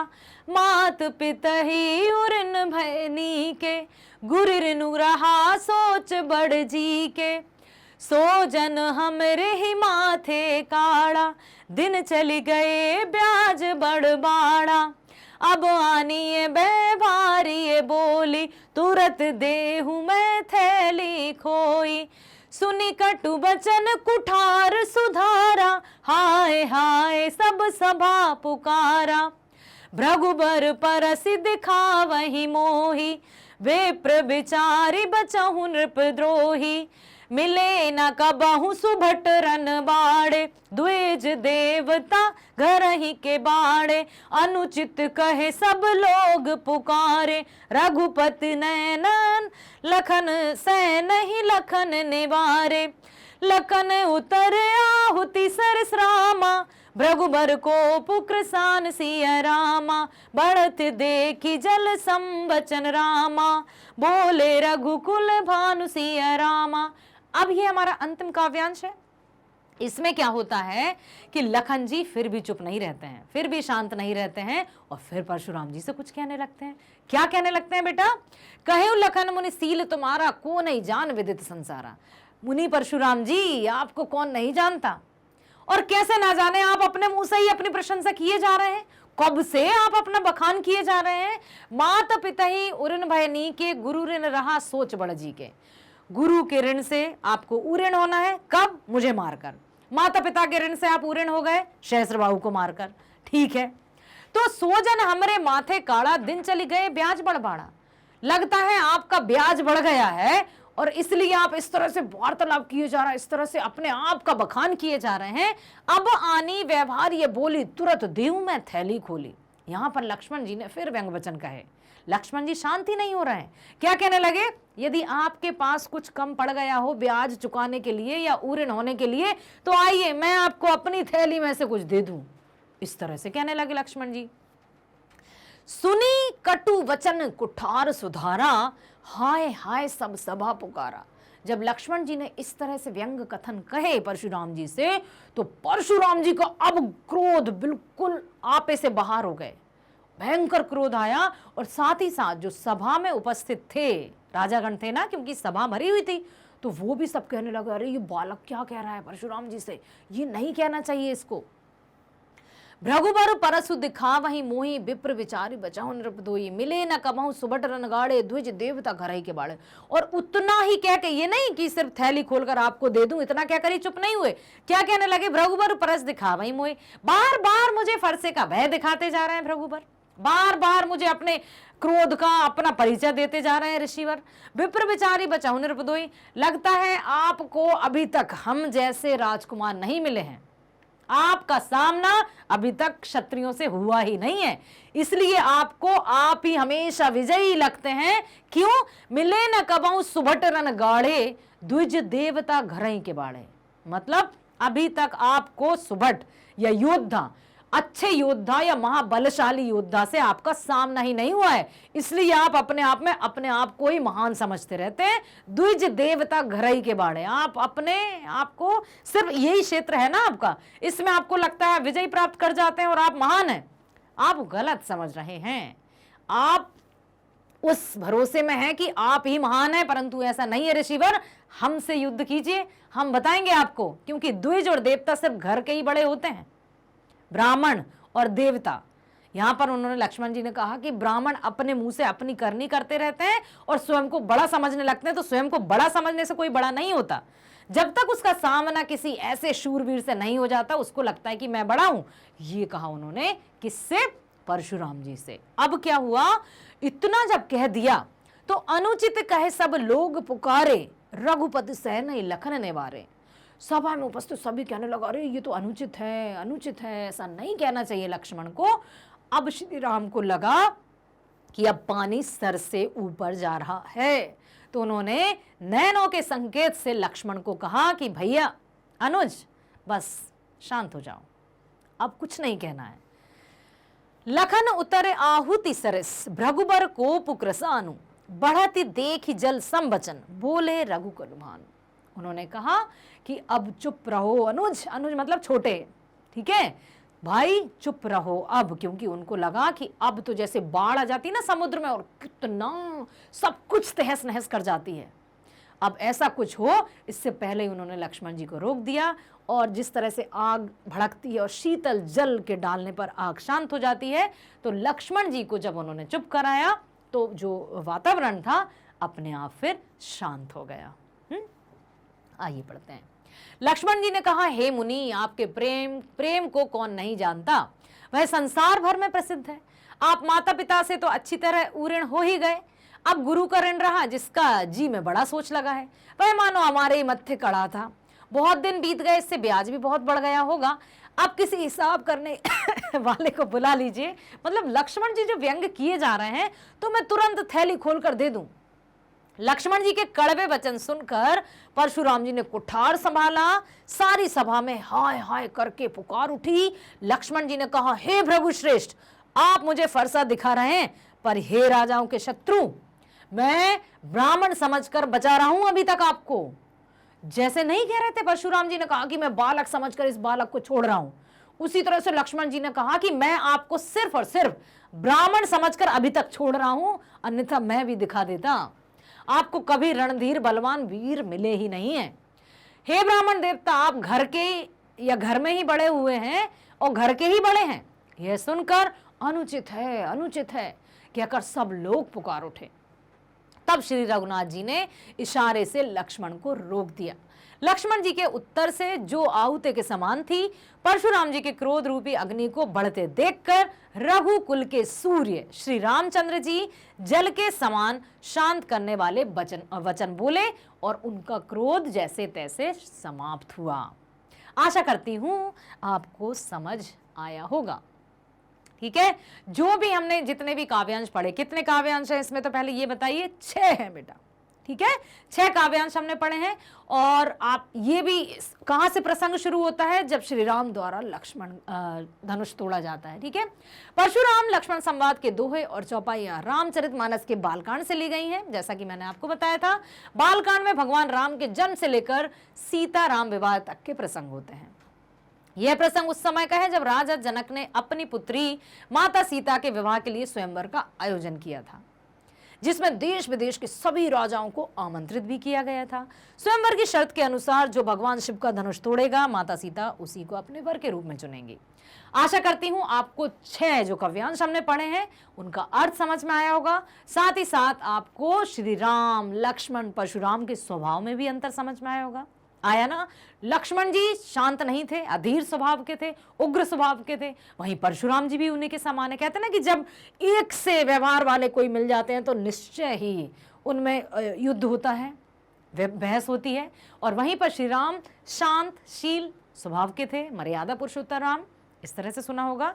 अब चलते हैं हम प्रश्न उत्तरों की ओर, और आशा करती हूं कि आप जैसे ही मैं प्रश्न पढ़ूंगी उत्तर आप देंगे, आप समझेंगे। सबसे पहले हमें प्रश्न को समझना होता है, उसके बाद ही बेटा हम उत्तर निर्मित कर पाते हैं। जब तक हमें प्रश्न समझ में नहीं आता है, हम कुछ भी या तो हम लिखते रहेंगे, पढ़ते रहेंगे, लिखते रहेंगे, पढ़ते रहेंगे, और हम रोट लर्निंग को बढ़ावा देते हैं। रोट लर्निंग को साइड में रख दीजिए, अब हम अंडरस्टैंडिंग लेवल को बढ़ाएंगे, समझने की शक्ति को बढ़ाएंगे, जो कि आप कर रहे हैं। ठीक है, तो प्रश्न को समझेंगे, उसके बाद आप उत्तर का निर्माण स्वयं करेंगे। पहला प्रश्न है, परशुराम के क्रोध करने पर लक्ष्मण ने धनुष के टूट जाने के लिए कौन कौन से तर्क दिए थे? जब परशुराम जी ने कहा कि ये धनुष क्यों तोड़ा, तो लक्ष्मण जी ने उनसे क्या कहा था? नहीं देखना है वहां, यहां सुनिए लक्ष्मण ने क्या क्या कहा था, बताइए। कि क्षमा कर दीजिए मुनिवर, भैया से टूट गया, या कुछ और कहा था? क्या कहा था? हाँ, हमने तो बचपन में कई धनुइयां तोड़ी हैं, इस पुराने से धनुष के टूटने पर आपको क्या, इस तरह से तर्क दिए थे। आइए पढ़ते हैं कि परशुराम के क्रोध करने पर लक्ष्मण धनुष के टूट जाने पर निम्नलिखित तर्क दिए। श्री राम ने इसे नया और मजबूत समझकर सिर्फ छुआ था, परंतु ये धनुष तो पुराना है और कमजोर होने के कारण हाथ लगते ही टूट गया। बचपन में उन लोगों ने अर्थात राम और लक्ष्मण ने कई धनुइयां तोड़ी हैं, तब तो परशुराम जी कभी आप क्रोधित नहीं हुए? क्या तब आपको धनुष के टूटने की आवाज नहीं आई थी? फिर इस धनुष के टूटने पर इतना क्रोध क्यों कर रहे हैं आप? हमें यह धनुष साधारण धनुष लगा, हमें कोई ऐसा नहीं लगा कि ये कोई खास होगा, क्योंकि यदि खास होता तो हमसे भी ना उठता ना। हमारे लिए तो सभी धनुष समान है। इस धनुष के टूटने पर उन्हें कोई लाभ या हानि नहीं दिखती। लक्ष्मण जी ने कहा कि इस धनुष के टूटने पर क्या क्षति हुई, क्या हानि हुई, क्या लाभ हुआ? कुछ तो नहीं हुआ। आप व्यर्थ में ही क्रोध किए जा रहे हैं, तो क्रोध शांत कीजिए ऋषिवर, क्रोध ना कीजिए। आया समझ में? दूसरे प्रश्न की ओर चले। आइए बेटा, परशुराम के क्रोध करने पर राम और लक्ष्मण की जो प्रतिक्रियाएं हुई, उनके आधार पर दोनों के स्वभाव की विशेषताएं अपने शब्दों में लिखिए। अभी अभी हमने बात की थी कि लक्ष्मण जी का स्वभाव कैसा था, श्री राम का स्वभाव कैसा था। क्या आप अंतर बता सकते हैं? दो की दो, ये है लक्ष्मण जी के स्वभाव, ये है श्री राम का स्वभाव। ओके, लक्ष्मण जी क्रोधित होते थे, उनका स्वभाव बड़ा क्रोधी था। दूसरा, धैर्यवान नहीं थे, अधीर थे। धैर्यवान का विलोम शब्द होता है अधीर, ठीक है, इसे ध्यान रखिएगा। और जो क्रोधी और अधीर होते हैं वो हर कहीं राई का पहाड़ बन जाता है। तो अपने अंदर इन गुणों को मत लाइएगा, गुण कहें या अवगुण, क्योंकि होते तो सब में, मनुष्य हैं तो सारे भाव होते हैं, परंतु कुछ इन भावों को उजागर करते हैं तो कुछ उन भावों को। ठीक है, ये हमारे हाथ में रहता है कि हम अपने कौन से गुण को बाहर लाएं या उनको अधिक प्रयोग में लाएं। तो बेटा कोशिश किया कीजिए कि शांत, सरलता, धैर्यता, इन गुणों को आप अपने अंदर कसकर पकड़ लीजिएगा कि ये कहीं दूर जा ना पाए आपसे। ओके, राम बहुत शांत और धैर्यवान है। परशुराम के क्रोध करने पर राम विनम्रता के साथ कहते हैं कि धनुष तोड़ने वाला उनका कोई दास ही होगा, और वे अपनी मृदुभाषी होने का परिचय देते हुए अपनी मधुर वाणी से परशुराम के क्रोध को शांत करने का प्रयास करते हैं। अंत में आंखों से संकेत कर लक्ष्मण को शांत रहने को भी कहते हैं। दूसरी ओर लक्ष्मण का स्वभाव उग्र है, वह व्यंग करते हुए परशुराम जी को इतनी छोटी सी बात पर हंगामा नहीं करने के लिए कहते हैं। वे परशुराम के क्रोध की चिंता किए बिना अपशब्दों का प्रयोग ना करने को कहते हैं। परशुराम जी कोई शिक्षा देने लगते हैं कि आप ऐसा मत करिए, वैसा मत करिए। वह उनके क्रोध को अन्याय समझते हैं, इसलिए पुरजोर विरोध करते हैं, क्योंकि उनका उस समय क्रोध करना लक्ष्मण जी को अच्छा नहीं लगा। चलते हैं अगले प्रश्न की ओर। लक्ष्मण और परशुराम के संवाद का जो अंश आपको सबसे अच्छा लगा, उसे अपने शब्दों में लिखिए कि आपने ये जो पढ़े पद है ना, 6 पद हमने पढ़े, और कौन सा आपको, कौन सी बात अच्छी लगी, कौन सा व्यंग अच्छा लगा, या कहाँ आपको एकदम इंटरेस्ट आया कि हाँ रे बाप रे यार रे मजा आ गया, कहाँ लगा आपको? आप भी लिखिए और सुनिए भी। परशुराम जी कहते हैं, शिव जी का धनुष तोड़ने का दुस्साहस किसने किया? राम कहते हैं, हे नाथ, इस शिव जी के धनुष को तोड़ने वाला अवश्य ही आपका कोई दास ही होगा। परशुराम, सेवक तो वह होता है जो सेवा का कार्य करे, किंतु जो सेवक शत्रु के सामने व्यवहार करे या शत्रु के समान व्यवहार करे, उससे तो लड़ना ही पड़ेगा। जिसने भी शिव धनुष तोड़ा है वह मेरे लिए शत्रु है, वह मेरे लिए सहस्त्रबाहु के समान मेरा शत्रु है, और तुरंत सभा से बाहर चला जाए, अन्यथा यहां पर सभी उपस्थित जो राजा बैठे हैं सब मारे जाएंगे। अब क्या होता है? अगला प्रश्न ध्यान से सुनिएगा, और आपको जो अंश अच्छा लगा हो वो भी आप लिख सकते हैं। ठीक है बेटा? परशुराम ने अपने विषय में सभा में क्या क्या कहा, निम्नलिखित पद्यांश के आधार पर बताइए कि ये जो पद्यांश हम पढ़ने जा रहे हैं, इसमें परशुराम जी ने स्वयं के बारे में क्या कहा था। आप पढ़ेंगे? पढ़िए। बाल ब्रह्मचारी अति कोई, विस्प विदित क्षत्रिय कुल द्रोही, भुजबल भूमि भूप बिनु कीनी, विपुल बार महादेवन दीनी, सहस भाव भुज छेद निहारा, परस बिलोक महीप कुमारा, मात पिता ही जन सोच बस रामा, करिस महिष किशोर सिय रामा, गर्भन के अर्भक दलन रामा, परशु मोर अति घोर सिय रामा। इस तरह से इन पंक्तियों में किसने कहा था? परशुराम जी ने। क्या कहा था वो आपको बताना है कि बाल ब्रह्मचारी अति कोही, विश्व विदित क्षत्रिय कुलद्रोही। क्या कह रहे थे परशुराम जी की? परशुराम जी ने अपने विषय में कहा कि वे बाल ब्रह्मचारी हैं और अति क्रोधित स्वभाव के भी हैं। सारा संसार उन्हें क्षत्रिय कुल के नाशक के रूप में जानता है। सब जानता है कि ये क्षत्रियों के शत्रु हैं। उन्होंने कई बार अपनी भुजाओं की ताकत से इस धरती को क्षत्रिय राजाओं से मुक्त किया है और ब्राह्मणों को दान में दिया है। लक्ष्मण वे अपना फरसा दिखाकर कहते हैं, अपने फरसे को लक्ष्मण जी को दिखाया और क्या कहते हैं कि इस फरसे से उन्होंने सहस्त्रबाहु की बाहों को काट डाला था, हजार भुजाओं का खंडन किया था। तो इस फरसे से डर, इसलिए वह अपने माता पिता चिंतित ना करे या अपनी माता पिता की चिंता ना करे या थोड़ा तो सोच ले, उनका फरसा गर्भ में पल रहे शिशुओं का भी नाश कर देता है, तो पृथ्वी पर पल रहे जीव जंतु क्या है। उन्होंने अपने फरसे का भय दिखाया था। लक्ष्मण को याद आया ना। अगला प्रश्न, लक्ष्मण ने वीर योद्धा की क्या क्या विशेषताएं बताई? लक्ष्मण ने क्या कहा था कि वीर योद्धा कैसे होते हैं, क्या करते हैं, कहां बातें करते हैं, कहां बात नहीं करते हैं, या फिर क्या करते हैं? याद है कुछ? अच्छा, आपके अनुसार वीर योद्धा कैसा होना चाहिए? जो वीर होते हैं वो क्या अपने आप की, या जो वास्तविक रूप में बड़े होते हैं वो क्या अपने गुणों की चर्चा स्वयं करते हैं या उनके गुणों की चर्चा कोई दूसरे ही करते हैं? वो तो सिर्फ अपने कर्म करते हैं। बहुत सही, वेरी गुड। जो बड़े होते हैं, जो वीर होते हैं, वो अपने गुणों की चर्चा अपने ही मुंह से नहीं करते हैं, और जो कायर होते हैं या जो डींग मारते रहते हैं ना, वो वीर नहीं होते हैं। ऐसा ही कुछ लक्ष्मण जी ने कहा था। लक्ष्मण ने वीर योद्धा की निम्नलिखित विशेषताएं बताई हैं। वीर योद्धा स्वयं अपनी वीरता का बखान नहीं करते, अपितु दूसरे लोग उनकी वीरता का बखान करते हैं। और क्या कहा? वे युद्ध भूमि में अपनी वीरता का परिचय साहसपूर्ण देते हैं, ना कि बोल बोलकर। वीर योद्धा शांत, विनम्र, क्षमाशील, धैर्यवान और बुद्धिमान होते हैं। वे खुद पर अभिमान भी कभी नहीं करते हैं और वे दूसरों को आदर भी देते हैं। दूसरों का जो अपमान करता है वो बड़ा नहीं कहलाता। आपने वो सुना होगा ना बेटा कि एक बड़ा व्यक्ति तो वो ही माना जाएगा जिसके सामने कोई भी अपने आप को छोटा ना समझे। जिसके पास यदि हम कभी भी जाते हैं, जो वास्तविक रूप में बड़े व्यक्ति रहते हैं ना, बड़े लोग, पद से, हद से, कद से, अपने कर्म से जो बड़े होते हैं, वो कभी भी अपने सामने बैठे हुए व्यक्ति को छोटा महसूस नहीं होने देते। और जो ऐसे ही डींगे मारते रहते हैं वो हमेशा दूसरों को तुच्छ ही समझते हैं। ठीक है। अगला प्रश्न, साहस और शक्ति के साथ विनम्रता हो तो बेहतर है। इस कथन पर अपने विचार लिखिए। आप बताइए, क्या साहस और शक्ति के साथ विनम्रता का होना आवश्यक है या फिर साहस और शक्ति काफी होती है? अपने आप को जीतने के लिए, अपना अस्तित्व का निर्माण करने के लिए जरूरी है विनम्रता? क्यों जरूरी है? पोलाइटनेस क्यों जरूरी होती है दुनिया में?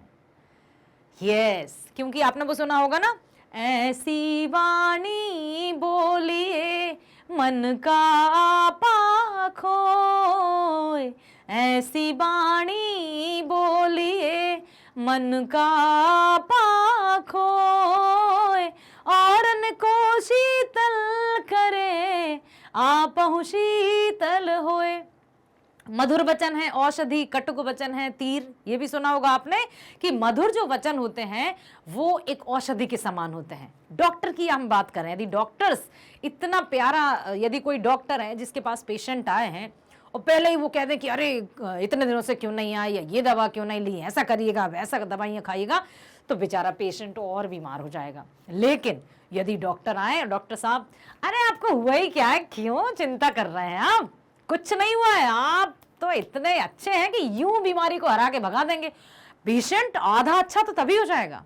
तो जो मधुर वचन है ना, उनमें बहुत ताकत रहती है। डॉक्टर्स भी कहते हैं ना कि जहां दवा काम ना करे वहां दुआ, और दुआ तो मधुरता के साथ ही मांगी जाती है।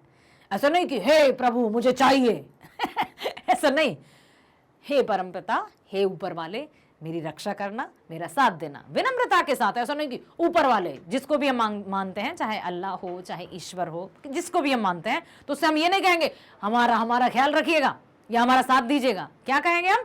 विनम्रता के साथ। तो साहस शक्ति के साथ विनम्रता का होना अनिवार्य है।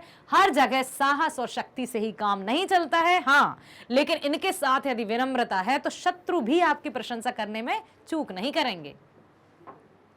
साहस और शक्ति द्वारा हम अनेक काम पूरा कर सकते हैं, हालांकि इसमें अगर विनम्रता भी जुड़ जाए तो बेहद कारगर साबित हो सकता है। विनम्रता हमें संयमित बनाती है, जिससे व्यक्ति को आंतरिक खुशी मिलती है। विनम्रता के भाव से विपक्षी भी उस व्यक्ति का आदर करते हैं। यह व्यक्ति के कार्य को और सुगम बना देता है। क्या? विनम्रता। ठीक है। 7वां आया है प्रश्न। इस प्रश्न को हम पढ़ते हैं। बिहसी लखन बोले मृदुबानी, अहो मुनीस महाभट मानी, पुनि पुनि मोह दिखाव कुठारू, चहते उड़ावन फूक पहारू। अब फिर क्या कहते हैं? लक्ष्मण जी व्यंग्यात्मक तरीके से कहते हैं कि अभिमान में चूर परशुराम जी स्वभाव पर व्यंग्य किया है उनके, कि लक्ष्मण मुस्कुराते हुए कहते हैं कि आप मुझे बार बार इस फरसे का भय क्यों दिखा रहे हैं? ऐसे क्यों दिखा रहे हैं आप? ऐसा लगता है मानो आप फूंक से पहाड़ी उड़ा देंगे। अरे तो हम भी कोई कुमड़े की बतिया नहीं जो आपके डर जाएंगे, आपकी तर्जनी उंगली देखकर या आपके फरसे के भय से यहीं मर जाएंगे। अभी तक आपका सामना क्षत्रियों से हुआ ही कहाँ है? तो आप कुछ चंद लोगों पर विजय प्राप्त करके अपने आप को बड़ा 30 मार खा, अक्षय कुमार की बात नहीं कर रही हूँ, मतलब बड़ा बलशाली समझ रहे हैं अपने आप को, तो ना समझें आप। चलते हैं अगले प्रश्न की ओर, इसी का खा। अब देखते हैं कौन किससे क्या कह रहा है। ठीक है बेटा। यहाँ कुमड़ बतिया कुहु नाही, जे तर्जनी देख डरी जाए या मरी जाए, देखी कुठारू सरासर बाना, मैं कछु कहा सहित अभिमाना। क्या बताएंगे? किसने कहा, किससे कहा, क्या कहा? छोटी क्लास में जब आप थे तो पूछा जाता था ना किसने कहा, किससे कहा। तो अभी भी आपसे मैं पूछ रही हूँ कि ये किसने कहा था कि यहाँ कुमड़ बतिया कुहु नाही, जे तर्जनी देख डरी जाए? बताइए किसने कहा था? यस, लक्ष्मण ने। इन पंक्तियों में लक्ष्मण ने परशुराम के अभिमान को चूर करने के लिए अपनी वीरता को बताया है। क्या बताया है? वे कहते हैं कि हम कुम्हड़े के कच्चे फल नहीं हैं जो तर्जनी के दिखाने से मुरझा जाता है, यानी वे कमजोर नहीं हैं जो धमकी से भयभीत हो जाएंगे और क्षमा याचना करके भाग जाएंगे। वह यह बात उनसे फरसे को देखकर बोल रहे हैं, उन्हें स्वयं पर विश्वास है।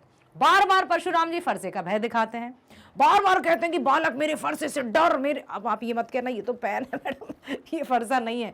उनके फरसे को दिखाते हैं, लेकिन लक्ष्मण जी का उनके फरसे के भय से कोई भयभीत हो ही नहीं रहे। वो उनकी बातों से भी नहीं डर रहे हैं, उनके डराने से भी नहीं डर रहे हैं, क्योंकि उनको खुद पर विश्वास है कि हम क्या हैं। ठीक है। इसी का 7वें कग्गा। गाधी सुनु कह हृदय हसी, मुनि हरिये हरि सूझ, अयमय खांड न ऊख मय, अजहु न बूझ अबूझ। हाँ बताइए, गाधी सुनु किसने सोचा था? विश्वामित्र जी ने। क्या बात है, सुन रहे हैं आप? इन पंक्तियों में विश्वामित्र मन ही मन मुस्कुराते हैं और सोच रहे हैं कि परशुराम जी ने सामान्य क्षत्रियों को युद्ध में हराया है। अब तक जितने भी युद्ध हुए हैं उनका मुकाबला ऐसे बालकों से या ऐसे राजकुमारों से हुआ ही नहीं है, तो इन्हें हरा ही हरा नजर आ रहा है, अर्थात साधारण से बालक नजर आ रहे हैं राम और लक्ष्मण। राम लक्ष्मण कोई साधारण क्षत्रिय नहीं है। परशुराम इन्हें गन्ने की बनी तलवार के समान कमजोर समझ रहे हैं, पर असल में ये लोहे की बनी तलवार है। परशुराम के अहंकार और क्रोध ने उनकी बुद्धि को अपने वश में कर लिया है। जहां सुमति तह संपत्ति नाना, जहां कुमति तह विपत्ति निदाना। जहां सुमति अच्छी मति है, जहां क्रोध नहीं है, जहां धैर्य है, वहां सर्वत्र अच्छा ही अच्छा नजर आता है। और जहां कुबुद्धि है, कू जहां जुड़ा मतलब बुरा है, वहाँ पर सर्वनाश ही हो जाता है। रावण के अहंकार के कारण उसका नाश हुआ, अन्यथा कितना बड़ा ब्राह्मण था, कितना ज्ञानी था, सर्वशक्तिमान था। लेकिन क्या हश्र हुआ, उनके अवगुणों के कारण, उनके क्रोध के कारण, उनके अहंकार के कारण आज रावण का नाम सम्मान पूर्वक नहीं लिया जाता, हम लोग नहीं लेते हैं। और ये भी माना जाता है जैसे कि हाँ, वो हमें पता है कि श्रीलंका में उनकी पूजा होती है, तो वो अच्छी बात है। लेकिन और भी उदाहरण ऐसे कई हैं जो कि शूरवीर थे, परंतु उनका उदाहरण नकारात्मक रूप में ही लिया जाता है। ठीक है, ठीक है बेटा। अब यहाँ पर क्रोध यदि हमारे सिर पर आ जाए तो वो हमें अपने वश में कर लेता है और हमारी बुद्धि फिर हमसे बाय बाय कहकर चली जाती है। प्रश्न 8वां, पाठ के आधार पर तुलसी के भाषा सौंदर्य पर 10 पंक्तियां लिखिए। यहां पर तुलसी अर्थात गोस्वामी तुलसीदास जी, ना कि तुलसी के पौधे के लिए कहा जा रहा है। ऐसा हो गया था एक बार कि बच्चे ने तुलसी पर 10 पंक्तियां लिखी है, तो उन्होंने लिख दिया था कि तुलसी का पौधे को पवित्र माना जाता है, तुलसी के पौधे की पत्तों से औषधि बनती है, बहुत अच्छा होता है, ऐसा वैसा। यहाँ बेटा तुलसी के पौधे की बात नहीं, गोस्वामी तुलसीदास जी की बात हो रही है। तो आपको गोस्वामी तुलसीदास जी के आधार पर उनके भाषा सौंदर्य की विशेषताएं लिखना है। ठीक है, किसके आधार पर? पाठ के आधार पर। पाठ के आधार पर तुलसी के भाषा सौंदर्य पर 10 पंक्तियां निम्नलिखित हैं। क्या क्या है, ध्यान रखिएगा, ये प्रश्न आता है। यह काव्यांश तुलसीदास जी द्वारा लिखित या रचित रामचरितमानस के बालकांड से लिया गया है, जो अवधी भाषा में लिखा गया है। इसमें तत्सम शब्दों का प्रयोग भरपूर मात्रा में किया गया है। इसमें दोहा, छंद, चौपाई का अच्छा प्रयोग किया गया है। भाषा में लयबद्धता है, जैसे हमने अभी गाया था ना। ठीक है, प्रचलित मुहावरे और लोकोक्तियों ने काव्य को सजीव बना दिया है। लोकोक्तियां समझते हैं ऐसी युक्तियां जो लोगों द्वारा प्रचलन में लाई जाती हैं। वीर और रौद्र रस का प्रयोग मुख्य रूप से किया गया है। इस काव्य में, इस पाठ में वीर रस और रौद्र रस का मुख्य रूप से प्रयोग किया गया है। कहीं पर हाँ, कहीं कहीं शांत रस का भी प्रयोग हुआ है। ठीक है, अनुप्रास, उपमा, रूपक, उत्प्रेक्षा एवं पुनरुक्ति, प्रकाश, अलंकार का सुयोजित ढंग से प्रयोग भी हुआ है। साथ ही साथ व्यंग्यों का प्रयोग अनूठा है। जो व्यंग किए हैं वो अनूठा है। रियल में, वास्तविक रूप में इस तरह से व्यंग किए गए हैं कि हमें समझ ही नहीं आता कि जो व्यंग करने वाला है वो सही है। ऐसा लगता है हाँ सही है। सलीका थोड़ा अलग था लेकिन सही तो था। व्यंगों का प्रयोग अनूठा है। प्रसंगानुकूल भाषा का प्रयोग किया गया है। जो जैसा प्रसंग है, जिस तरह के प्रसंग की, जिस तरह की भाषा के मतलब भाषा के उपयोग की या प्रयोग की आवश्यकता थी, वैसी ही भाषा का प्रयोग किया है तुलसीदास जी ने अपनी रचना में। ठीक है, तो ध्यान से इन पंक्तियों को ध्यान में रखिएगा कि गोस्वामी तुलसीदास जी ने रामचरितमानस की रचना अवधी भाषा में की थी। साथ ही साथ व्यंगों का बहुत अनूठा सौंदर्य है। यहाँ पर व्यंग भरपूर और रस कौन कौन से थे? वीर रस और रौद्र रस। तो इस तरह से याद रखिएगा। अगला प्रश्न है, इस पूरे प्रसंग में व्यंग का अनूठा सौंदर्य है, उदाहरण के साथ स्पष्ट कीजिए कि कहां कहां आपको लगा, कौन सी पंक्तियों में आपको लगा कि क्या व्यंग है। क्या व्यंग मतलब समझते हैं ना, नहीं कहते टोंट क्यों कस रहे हो, टोंटिंग क्यों कर रहे हो, तो वो व्यंग होते हैं। तो कहां कहां आपको लगा कि व्यंग किए गए हैं और जो अनूठे हैं, अनोखे हैं? बहु धनु ही तोरी लरकाही, कबहु ना सिर सिखीन गुसाई।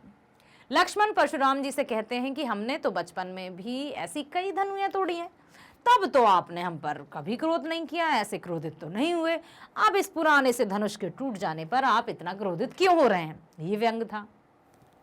मात पिता ही जन सोच बस करसी महीस किशोर। मैं फिर आपसे कहती हूं कि this is very very very important. इसको ध्यान में रखिएगा, इसके अर्थ को ध्यान में रखिएगा, भावार्थ को ध्यान में रखिएगा, क्योंकि ये पूछा जाता है। ठीक है बेटा। गर्भन के अर्भक दलन परस मोर अति घोर। परशुराम जी क्रोधित होकर लक्ष्मण से कहते हैं कि अरे राजा के बालक, अरे मूर्ख बालक, तू अपने माता पिता के बारे में सोच। यह जो मेरा फरसा है ना, बहुत भयानक है, बहुत खतरनाक है। यह गर्भ में पल रहे बच्चों का भी नाश कर देता है। अर्थात वो क्या जताना चाहते थे कि ना केवल पृथ्वी पर पल रहे जीव जंतु ही फरसे से कांप उठते हैं, बल्कि कोख में पल रहा शिशु भी यदि फरसे की आवाज सुन ले तो वो भी अपने प्राण त्याग देता है। अपने मुंह तुम आपनी करनी, बार अनेक भांति बहुबरनी, यहां पर लक्ष्मण जी कह रहे थे।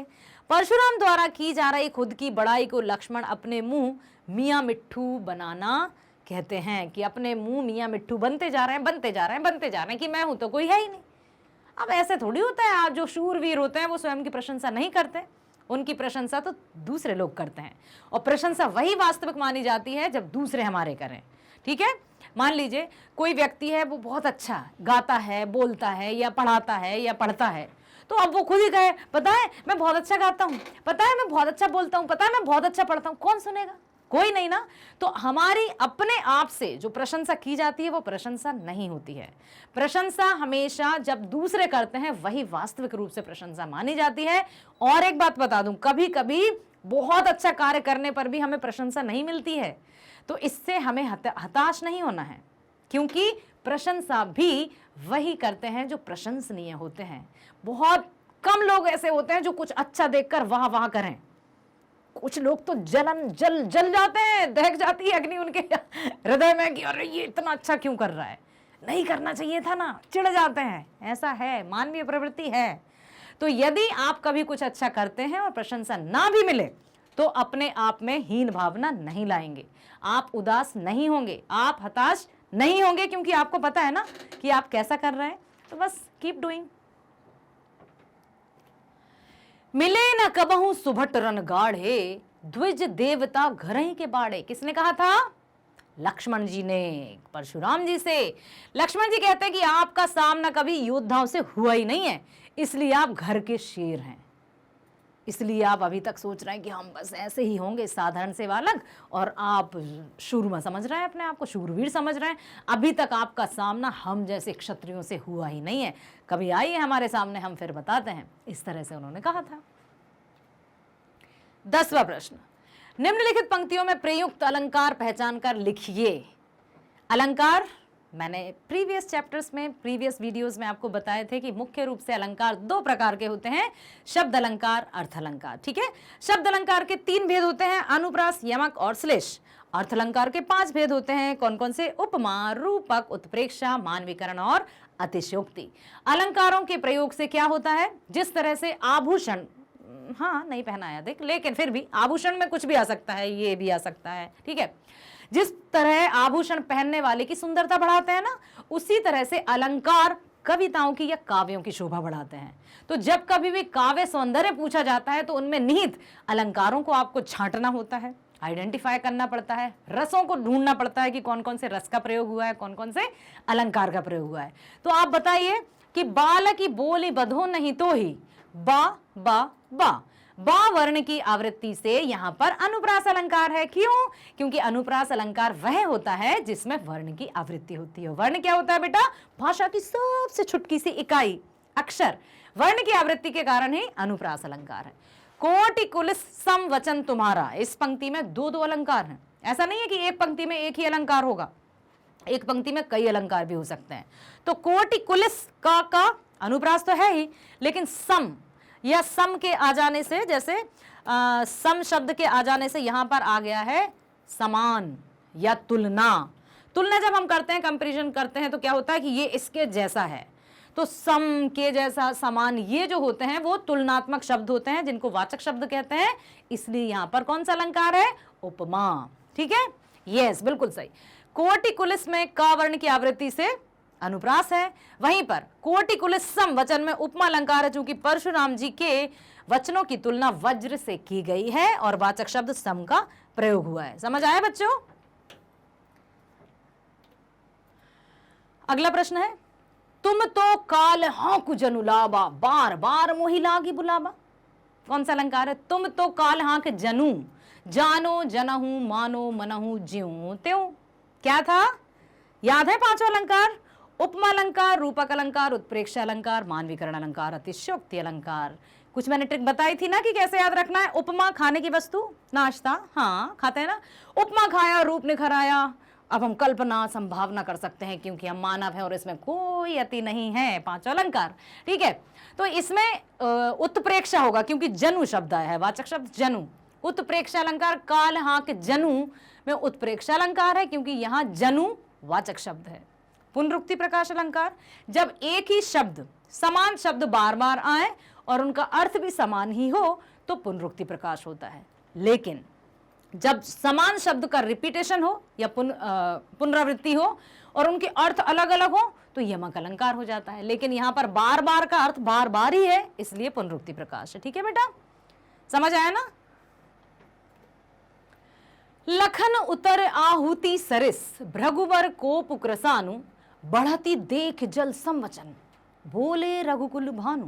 सम के समान, के जैसा अर्थात उपमा अलंकार। लक्ष्मण के उत्तर आहुति के समान और वाचक शब्द सरिस के कारण आहुति सरिस भृगु कोप कृसान में उपमा अलंकार है। वहीं पर जल सम वचन में भी उपमा अलंकार है, क्योंकि भगवान राम के मधुर वचन जल के समान कार्य कर रहे हैं और वाचक शब्द सम का प्रयोग हुआ है। रूपक अलंकार भी है। रघुकुल भानु में रूपक अलंकार है, चूंकि श्री राम के गुणों की समानता सूर्य से की है। रघुकुल भानु कह दिया डायरेक्टली, प्रत्यक्ष रूप से। ऐसा नहीं कि भानु के जैसे रघु या सूर्य के जैसे प्रभु, नो, उनको डायरेक्ट क्या कह दिया है, रघुकुल भानु।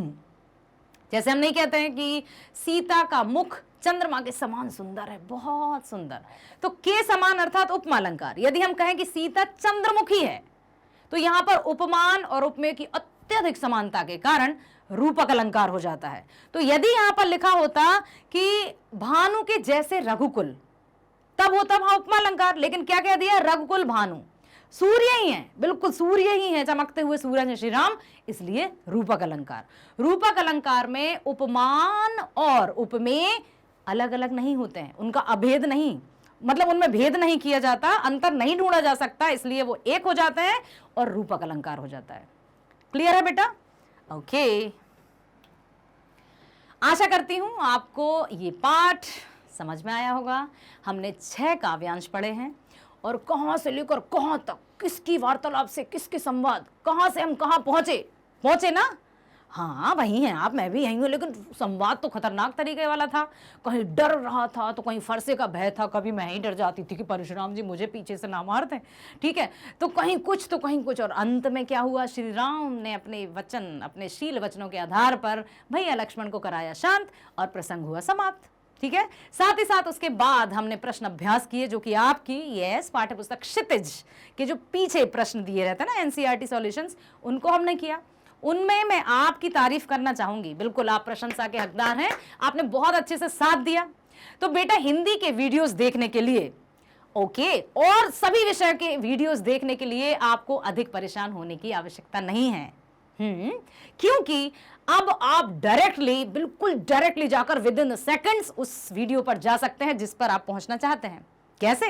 देखिए, आपके हाथ में जो भी डिवाइस हो, चाहे मोबाइल हो, लैपटॉप हो या सिस्टम जहां पर भी हैं, हाँ इंटरनेट तो ऑन रहेगा ही, तो आप मैग्नेट ब्रेन्स टाइप कर दीजिए और आप चाहे तो बोल भी दीजिए। जैसे ही आप मैग्नेट ब्रेन्स टाइप करेंगे तो वहां पर कुछ ऑप्शंस नजर आएंगे। क्योंकि आप क्लास 10th के विद्यार्थी हैं तो 10th का ही सर्च करने वाले हैं, तो क्या ढूंढना है आपको?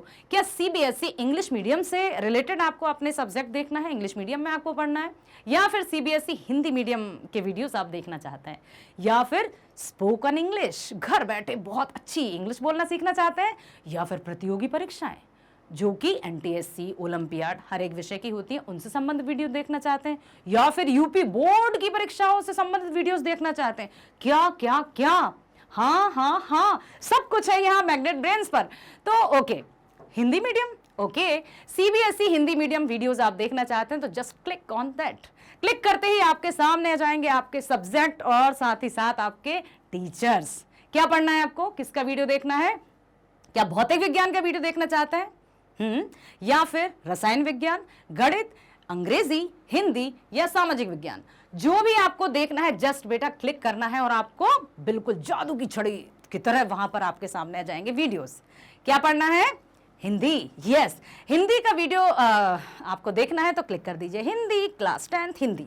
जैसे ही आप क्लिक करेंगे, जादू हो गया, यहाँ पर क्या आ गया है? यस, हिंदी से संबंधित संपूर्ण जानकारी है यहाँ। क्या देखना चाहते हैं आप? क्या हिंदी का पाठ्यक्रम देखना चाहते हैं, या किसी पाठ की समरी देखना चाहते हैं अर्थात सार, या फिर प्रश्न अभ्यास करना चाहते हैं, या फिर बहुविकल्पीय प्रश्नों को देखकर अपने माइंड को चौकन्ना करना चाहते हैं? क्या करना है? सब कुछ है यहाँ। Very smart. क्या? पाठ्यक्रम, ओके, वेरी गुड बेटा। पाठ्यक्रम पर क्लिक करते ही आपके लिए एक अच्छा सा वीडियो आ जाएगा जिसमें आपकी चारों पाठ्य पुस्तक के चैप्टर्स प्लस उनके कवि और लेखकों के नाम और जो भी टाइटल अर्थात शीर्षक है उसका सार, मतलब कि इस पाठ में आप क्या पढ़ने वाले हैं। नो नो नो नो, घबराइए नहीं, 4 बुक्स आपको ही नहीं पढ़नी है। यदि आपके स्कूल में कोर्स ए चलता है तो हमारे कोर्स ए में भी 2 पाठ्य पुस्तिकाएं हैं। कौन कौन सी? कोर्स ए में क्षितिज और कृतिका, कोर्स बी में भी 2 पाठ्य पुस्तक है, स्पर्श और संचयन। ठीक है, अब काव्य खंड में कितने चैप्टर्स हैं, गद्य खंड में कितने चैप्टर्स हैं, कृतिका में हम कितने चैप्टर्स या कहानियां देखेंगे, ठीक वैसे ही स्पर्श में कितने काव्य खंड हैं, कितने चैप्टर्स हैं, गद्य खंड में कौन सी कहानी, कौन लेखक, सब कुछ। संचयन में भी ठीक उसी तरह से। आप मैं ये नहीं कहूंगी कि यदि आप ये वीडियो देखेंगे तो, यदि नहीं, यस आपको वीडियो देखना ही है। वीडियो जब आप देखेंगे तो आपको चारों बुक्स की अच्छे से जानकारी मिल जाएगी बेटा। और जब आप एकदम से स्मार्टली कह पाएंगे अपनी क्लास में कि हाँ हाँ मुझे पता है क्या दिया है, सब बच्चे कहेंगे कमाल कर दिया तुसी तो, कैसे पता चला? अरे आओ ना मैग्नेट ब्रेन्स पर, स्वागत है आपका। लिंक अधिक से अधिक शेयर करना है आपको, ठीक है, लाइक करना है, लाइक करना नहीं भूलना है, सब्सक्राइब करना नहीं भूलना है, क्योंकि बेटा मैग्नेट ब्रेन्स लेकर आया है आपके लिए, बिल्कुल सिर्फ और सिर्फ आपके लिए स्कूली एजुकेशन।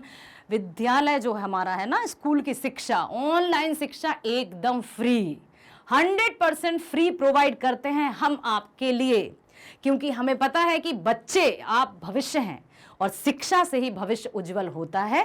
तो हम और आप हमेशा साथ जुड़े रहेंगे, बस हमें चाहिए कि आप अधिक से अधिक लाइक करें, शेयर करें और सब्सक्राइब करें। ठीक है, मिलते हैं नेक्स्ट वीडियो में। स्वस्थ रहिए, खुश रहिए। Thank you, bye bye.